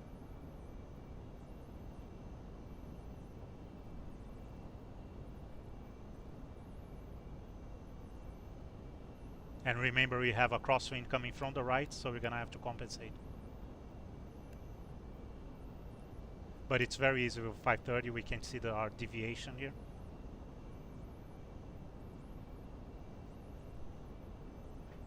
And we can descend to 1600 now.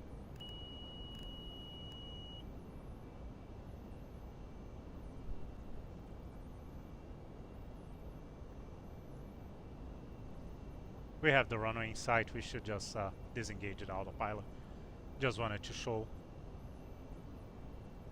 the proper way. But yeah, let's just disengage.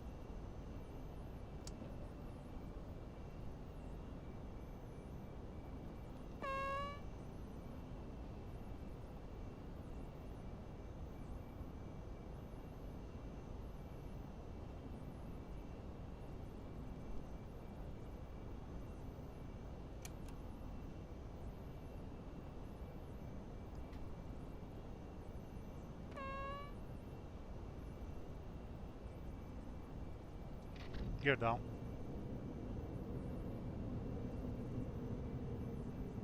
Give a little bit of power to compensate now the drag.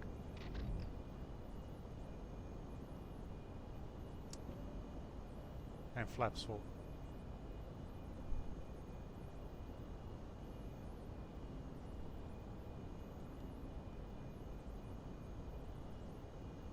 Fort Myers traffic, Delta Bravo X-ray Papa, short final visual, runway 24. Delta Bravo X-ray Papa, Fort Myers.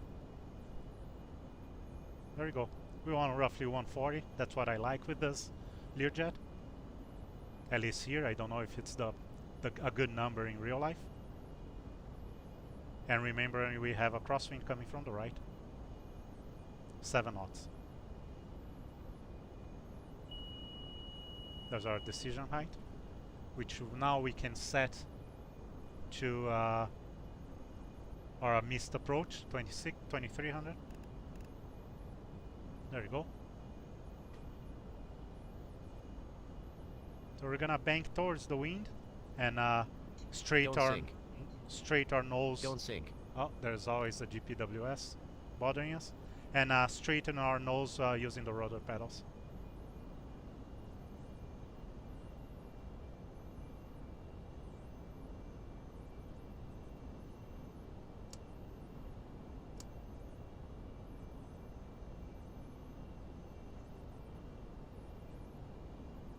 It's actually not as strong as I thought it was going to be. 7 knots is quite a bit straight on our component. There's a decision height. We're landing. It's a go.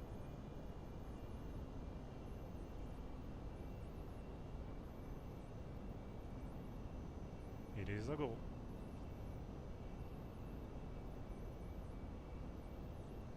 Try to hit the center line.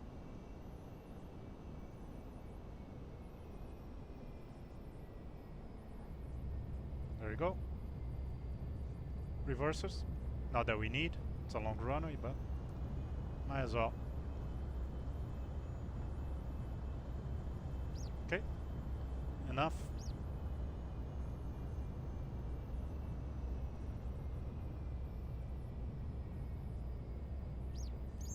Oh, we should have exit. Actually, let me just real quick.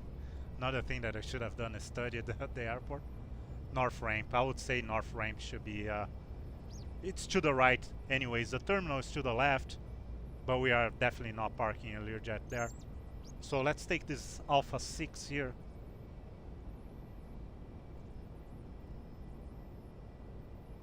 And there's a north ramp just up ahead and the tower and another apron to the left. Let me see ForeFlight. Yeah, ForeFlight's not gonna tell me. Oh yeah, let's go left there. There's some executives there. Oh, thanks, Precision. Thank you. How do you like the? Did you have a chance to fly? Yesterday or today? Did you have by any chance a chance to give it a go? Flaps up.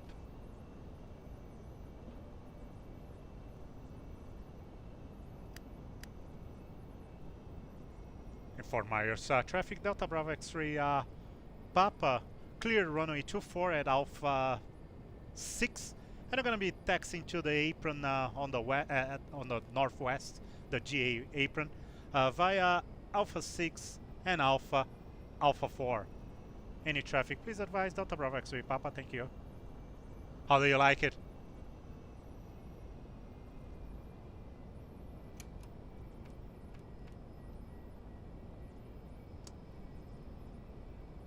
Oh, it doesn't matter. It doesn't matter. It doesn't matter at all.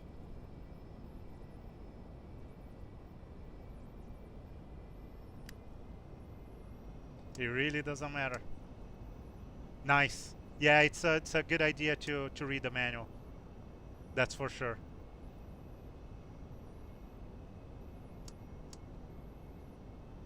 You wanna read that manual? Oh yeah, that's not a.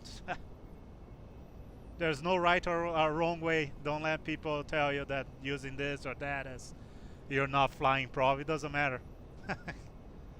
Doesn't really matter. Nobody's flying properly. It's very, very hard to do everything the way it's supposed to be on a simulator. So yeah, I love it too, man. Yeah, you're gonna have a. How do you like the 650, 750? It is so detailed. It is amazing. How do you like the units, the GPS? Both together.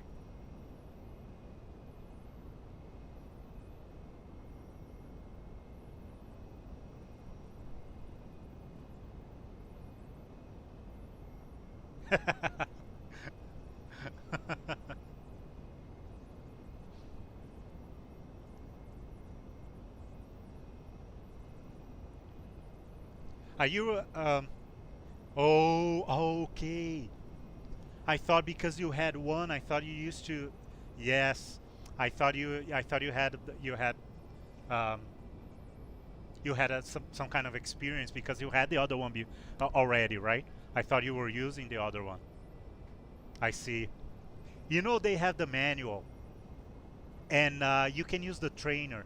The trainer you have to install, and I'm pretty sure you know. You can use the actual trainer under Windows. So you don't have to set up a plane or nothing, waste time with that. You just go on the trainer, you put the plane right away on a runway at an airport, and you mess with the GNS there, GTN there, and you can fly. Like the plane accelerates to 500 knots right away. There's no flying into. It's all about the GPS, but you can actually fly somewhere. Yeah, so I definitely advise you to go to try the trainer. Yes, the trainer is amazing. Find the folder. It will be Garmin will have a folder there on Windows. Even on the start menu, you'll see Garmin's, and you use the trainer. Select the proper. There's a bunch of units there. Select the 750, and put that you want to use just the 750. Don't worry about the glass cockpit that they have, the 1000, the G1000 there. Don't worry about that stuff. Turn everything else off. Just use the GTN, the 750, and do some flights there. You'll see, it's amazing. The trainer is just amazing. You're gonna learn a lot, and read the manual on the GPS.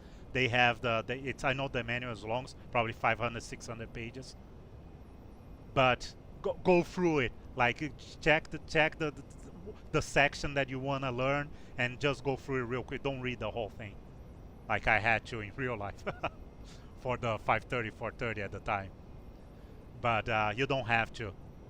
Do you stream by any chance, or you're not you don't stream?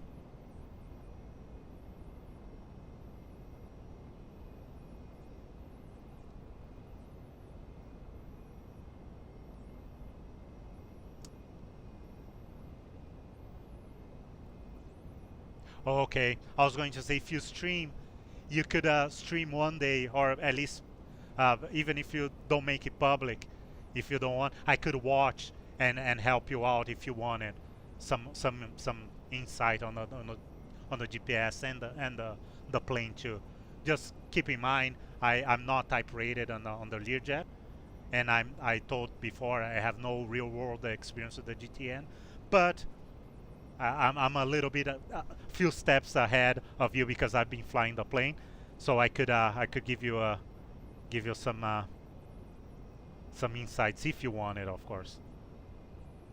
But feel free to ask if you're ever wondering something. Leave a message in any one of my videos. I'll be more than happy to help you.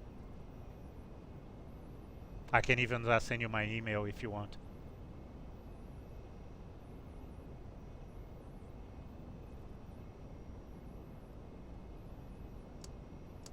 Again, I'm not type rated on the Learjet or have real world experience, but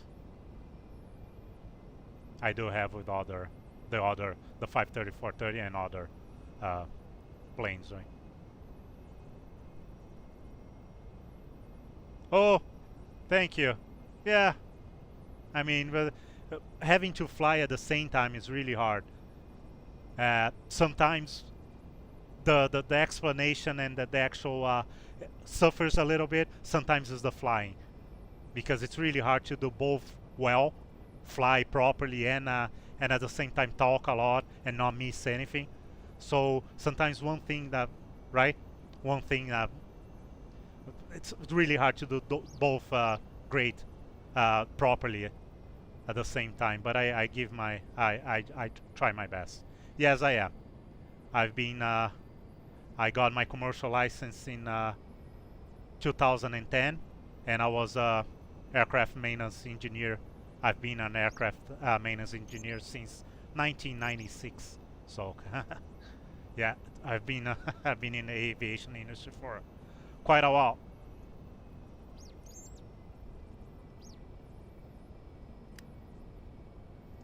So steering lock off, anti-skid off.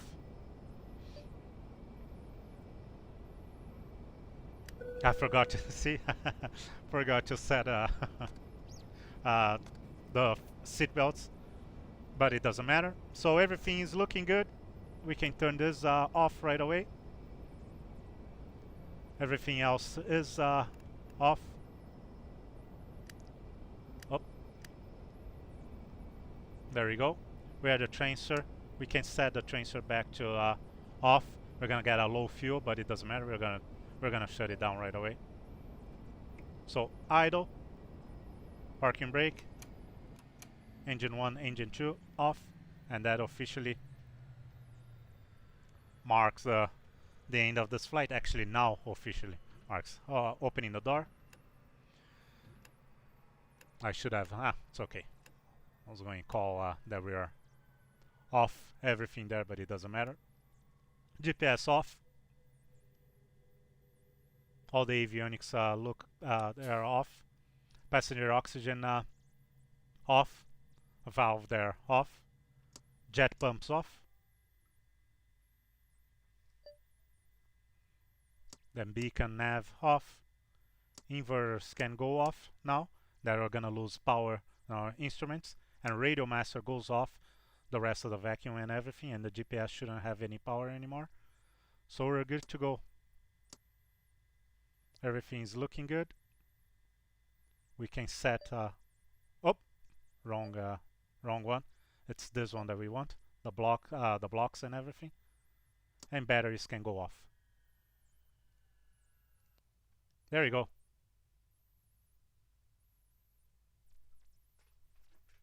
Oh, nice. Nice. How do you like it? Well, that's an easy answer. Liking is not the problem. The problem is the money, right? To keep going.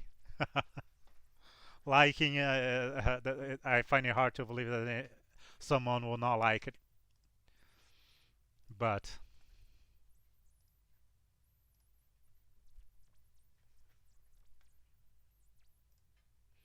yeah, it is. Yeah, it is. It is hard, especially if you go the commercial route. Yeah, yeah, the money is. Yeah, so especially for a private, it's not too bad. I right. Oh, I see. But even for private, you would have problems to pass the medical for a private too.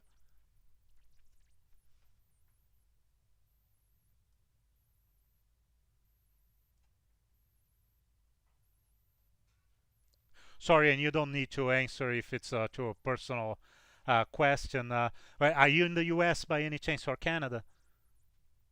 Oh, especially U.S.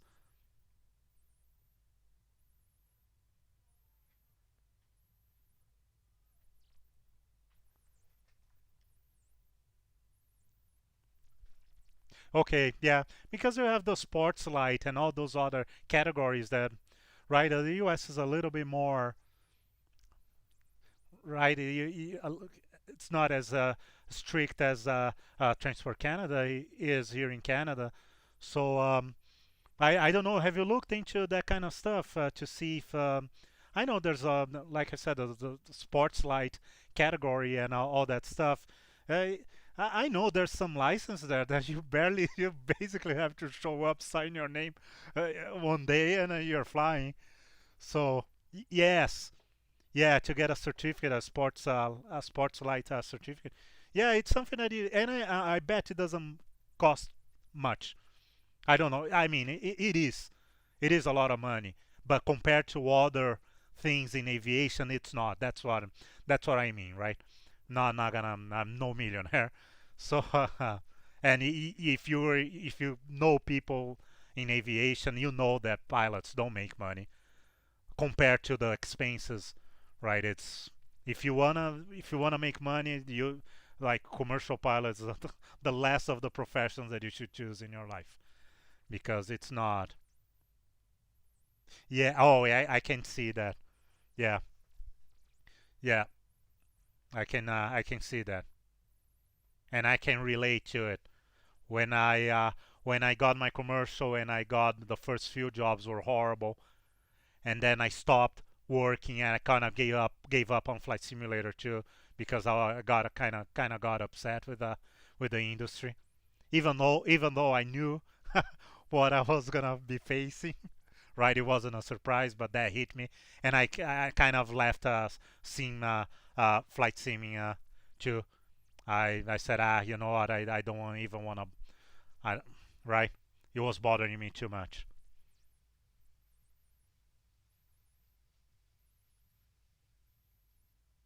Yeah, yeah. So like I said, I don't know how much you have to invest to get a sports light a certificate, um, but I would, and I believe it's not it's much cheaper than a full blown uh, private pilot license, right?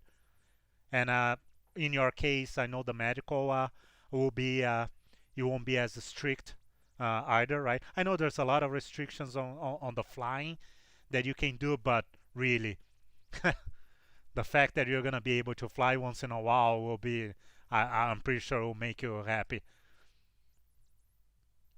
It's better than no flying at all, right?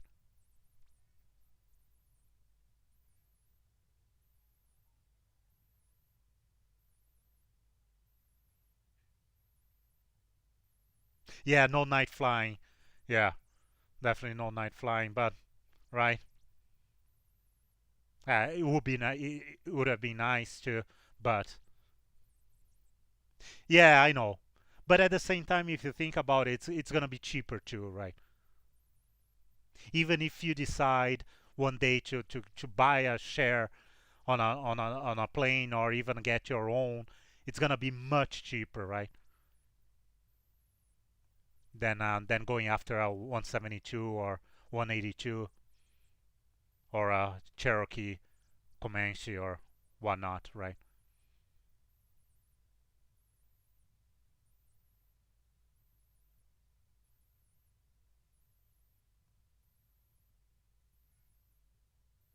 Oh, nice, nice, nice. That's really nice. Yeah, I'm sorry. I wish I had more knowledge. Oh, wow. That would be awesome. That would be basically a private pilot license if you can fly the 172, right? And FAA is pretty good. Transport Canada sucks. Transport Canada is 50 years. In one way is good, and the other way is bad. They are 50 years behind. They take forever to make any changes. They are very scared of changes. Yeah, but it's true. They're very, man. You guys have LPV and all these RNAV and GNSS approaches 1,000 years before us, and it's not because we don't have the technology or we don't have the money. It's just the way it is. They are very concerned on opening up stuff, and the country is like that in many other ways too. It's not. I don't know if you usually visit Canada or if you know people. It is a way more conservative. Yes. Oh no. Like it takes forever for us to advance in aviation. They are very scared. See, they are very scared that opening up too much will cause problems and cause incidents and that kind of stuff. So, oh yeah.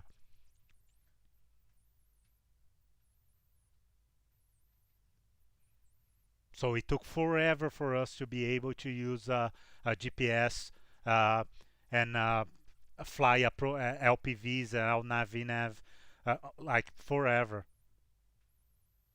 Which I'm not saying it's a bad thing. It's just the way it is. Like I said, it's not a lack of technology. It's not that we are behind in technology or anything. It's just that certain things, especially that involve the government and everything, they are not very. They don't. How can I say? They don't like change. They are not as brave as the U.S. Like US, there's something new technology. Oh yeah, let's embrace this. Let's go after. Let's change and let's allow stuff. And here it's not like that. Oh, here is all. Let's study. Yes, let's study. Let's wait for a few years, and let's wait. Let's wait to see what happens in the US. That's basically what it is. Let's wait and see what happens in the US. If things go well, we'll do it.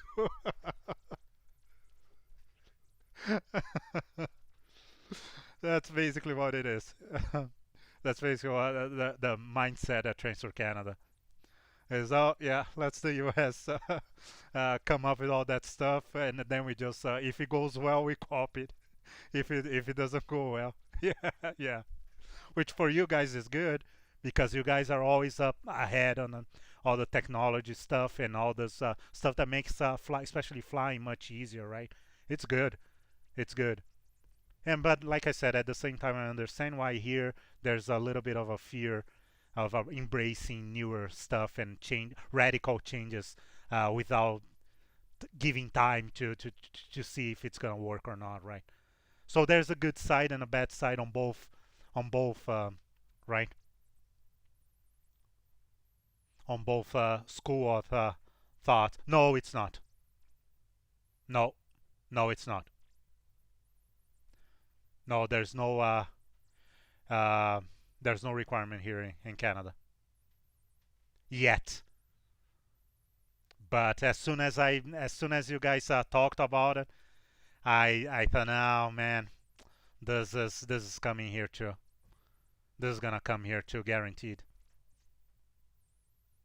See, but that's what I'm saying. There's always the good and the bad side of right change, being more keen to changes in technology and all that stuff. It will come for sure.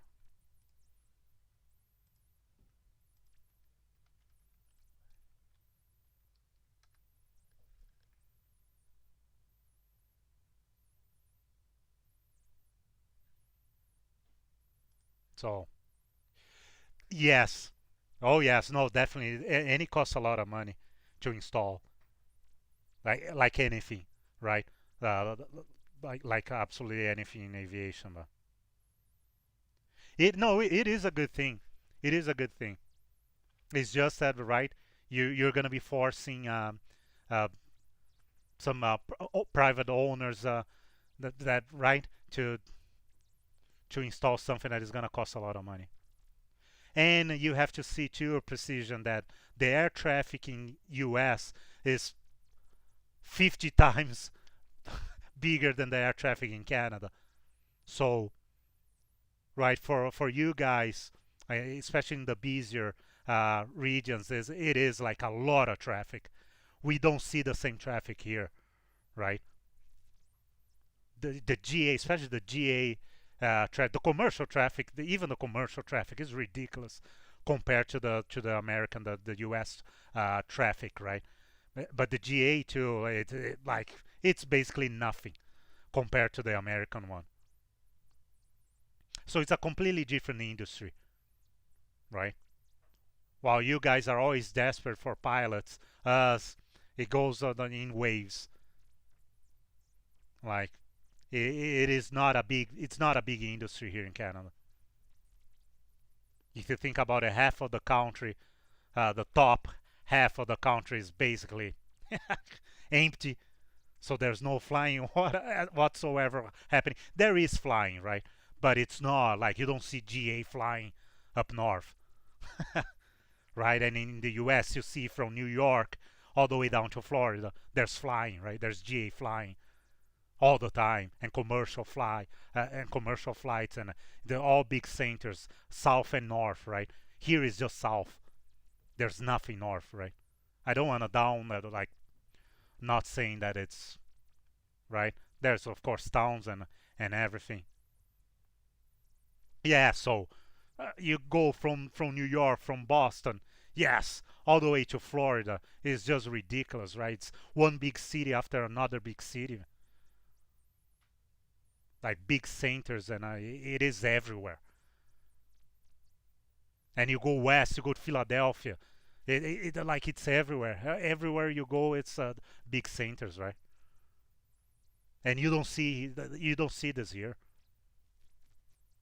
You have Toronto and Montreal going east, Ottawa halfway, which is not even that big, and that's it.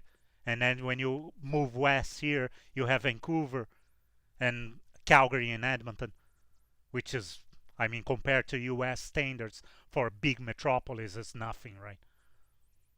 And that's it. In between you get Winnipeg, but what's Winnipeg in terms of size compared to the US standards? It's big for the Canadian standards, but and that's it. And then you go up north, there's nothing big.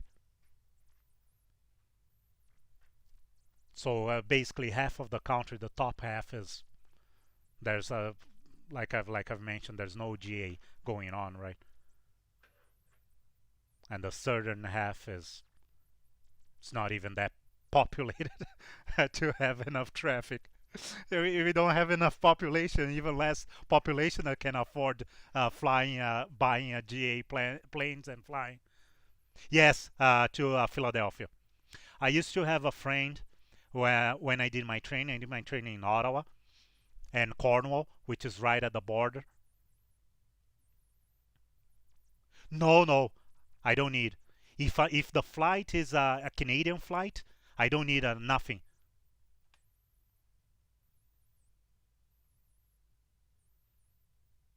Yeah, no, I definitely don't need to have an FAA if I have a Transfer Canada license. If it's a Canadian registered airplane. If I'm flying an American registered airplane, I need to do a conversion test, which is pretty simple too. Yeah, I don't have to, of course, do the course again or nothing. In the US, there's just a conversion test. There's a book that you're gonna study. It's just mainly the differences between the Canadian regulations and the FAA regulations. And then you convert and you get you have the privileges of both licenses, the FAA and the Transfer Canada. Then I will be able to work, if you hold a commercial license. I will be able to work in the US, flying in the US for an American company, and or I will be able to fly to rent, for example, a November registered airplane and fly in the US. But if I have my, like I used to have my a plane out of a Canadian registered plane, I will fly to the US, no problem.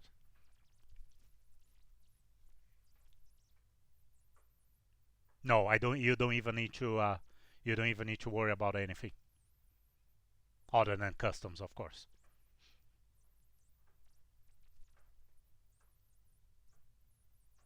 So yeah, in your case, let's say you manage to get a private pilot license, you have your FAA private pilot, you can come and visit Canada, no issues at all.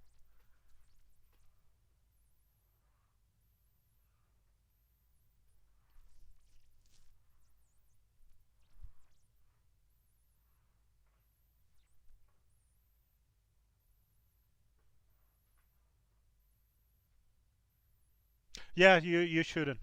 Like I said, worst case scenario, which is not even that bad, to be honest, is great. You start, you at least start with the sports certificate. At least it's gonna give you a chance to. Yes. So that's what I was saying. I'm sorry, unfortunately, I don't have much knowledge uh, with the FAA. I do have a friend of mine that does, because he flies in the US. But I mean, it's something that it's very easy to figure out. You don't need to. We don't need to find a certain person, right? Any flight school, anywhere that you call, they're gonna be able, even over the phone. Yeah, they will be able to, even over the phone, give you information and explain to you.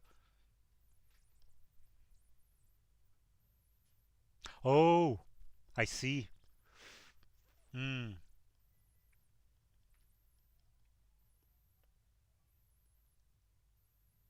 Yeah, I mean, I would say depends on why you fail. Of course, right? If you have a right, if you have something some major health uh, issue that is that will right impede yourself of getting passing the medical or getting a license, then I would say that it will be hard for them to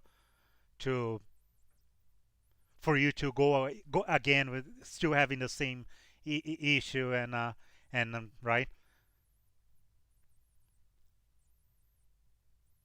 But like I said, if you call any school, like absolutely any flight school, doesn't have to be anywhere in particular, any flight school in the U.S. around close to your home. Yeah. Oh yeah, I see. But um, really, if you call any flight school, no matter where, just call the one that is closer closest to your home, that you probably will be attending to if you do your training. They will hand you over to a flight to an instructor, and he will know well well right away and all over the phone. You don't even have to visit them. I can guarantee you're gonna get your answers in a 10 minutes phone call for sure. I wish I could help more. If I knew, I would give you the answer right now, but I unfortunately don't know. But it is really something really. It is really easy to find out. Right, you don't need to find some specialist. You don't need to call an FAA examiner or nothing, or call the FAA. Nothing. No, don't bother. Just call the flight school and ask to talk to a flight instructor. Oh yeah, anytime. It's a pleasure. I love aviation. Well, it would have been bad if I didn't, but it would have been really bad. But yeah, call any flight school. Any flight school. At least here, if you call a flight school and you have a question, they first thing that the secretary will tell you, or the dispatcher, whoever answers the phone, will say, okay, I'm gonna get a flight instructor here to talk to you right away. That's they do it right away, and they're used to do. They're used to with that. You won't be bothering or nothing. You're not the first or the last one that will ever gonna ask to talk to a flight instructor over the phone. You definitely don't need to go there or need to call FAA. That don't bother. That one would have been would have been a problem. It will take you forever to actually get someone. Yeah, do it. Do it. Yeah. At least you will know right away the situation and and then you can talk about the sport the light sports category too. If he says that the private pilot license might not work, then you can ask all the questions. He will have the answers for everything. I'm pretty sure they're very used to light sports guys. I'm pretty sure the influx of light sports people is pretty good. Yeah. Oh, yeah. Um, thank you for watching, and thank you for showing up. I really appreciate it. Tomorrow, hopefully, if everything goes well, we're gonna be leaving here for Myers uh, and keep going on our plan of going back home to Calgary. So the idea is to keep flying north and go to New York State. So we'll be flying from here, from Fort Myers, uh, to Teterboro, probably. Oh, yeah, sure. No, thank you so much. Yeah, no, I appreciate it. And yeah, don't worry about it. Yeah, it's really don't worry about it. It's a pleasure. If you're here, nice that we can talk. It's always nice to be able to talk to people that share the same passion. And but if you can't, it is I really appreciate it. No worries. I'll see you in another stream. But yeah, the idea is to leave Fort Myers here and fly to Teterboro. Yeah, thank you so much, Precision. Thank you so much again for showing up. It's a pleasure talking to you. It was really nice, and I hope you do call the and go after that, because yeah, you shouldn't give up at all, because I'm pretty sure you have a good chance on finding a way and getting something going there. don't give up, for sure. So yeah, thank you so much for showing up, and I'll see you on a next one. Yeah, you too. And yeah, keep going. Don't give up on the GLJ there. Uh, keep going. Yeah, keep going. Do whatever you have to do. If you have to use auto start, use auto start. If you have to fly direct to on the GPS, direct to on the GPS. If you have to pause, don't worry about it. There's no right or wrong. That's as long as you're learning and you're enjoying, that's what it matters. Don't be ashamed.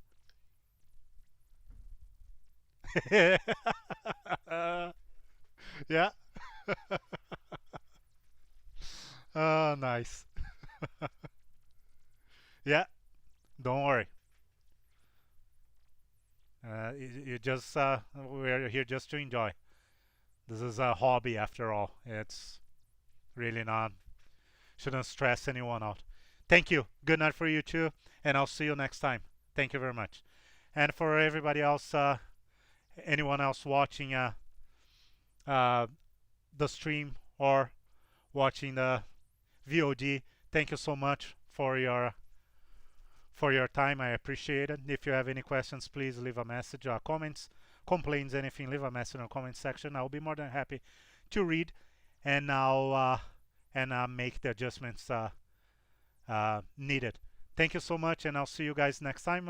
Like I've mentioned, we should be going to Teterboro here from Fort Myers on our way back to Calgary. So yeah, I'll see you next time. Thank you very much. Enjoy the rest of your weekend, day or night, depending on when you're watching. Thank you so much, and stay safe. Bye bye.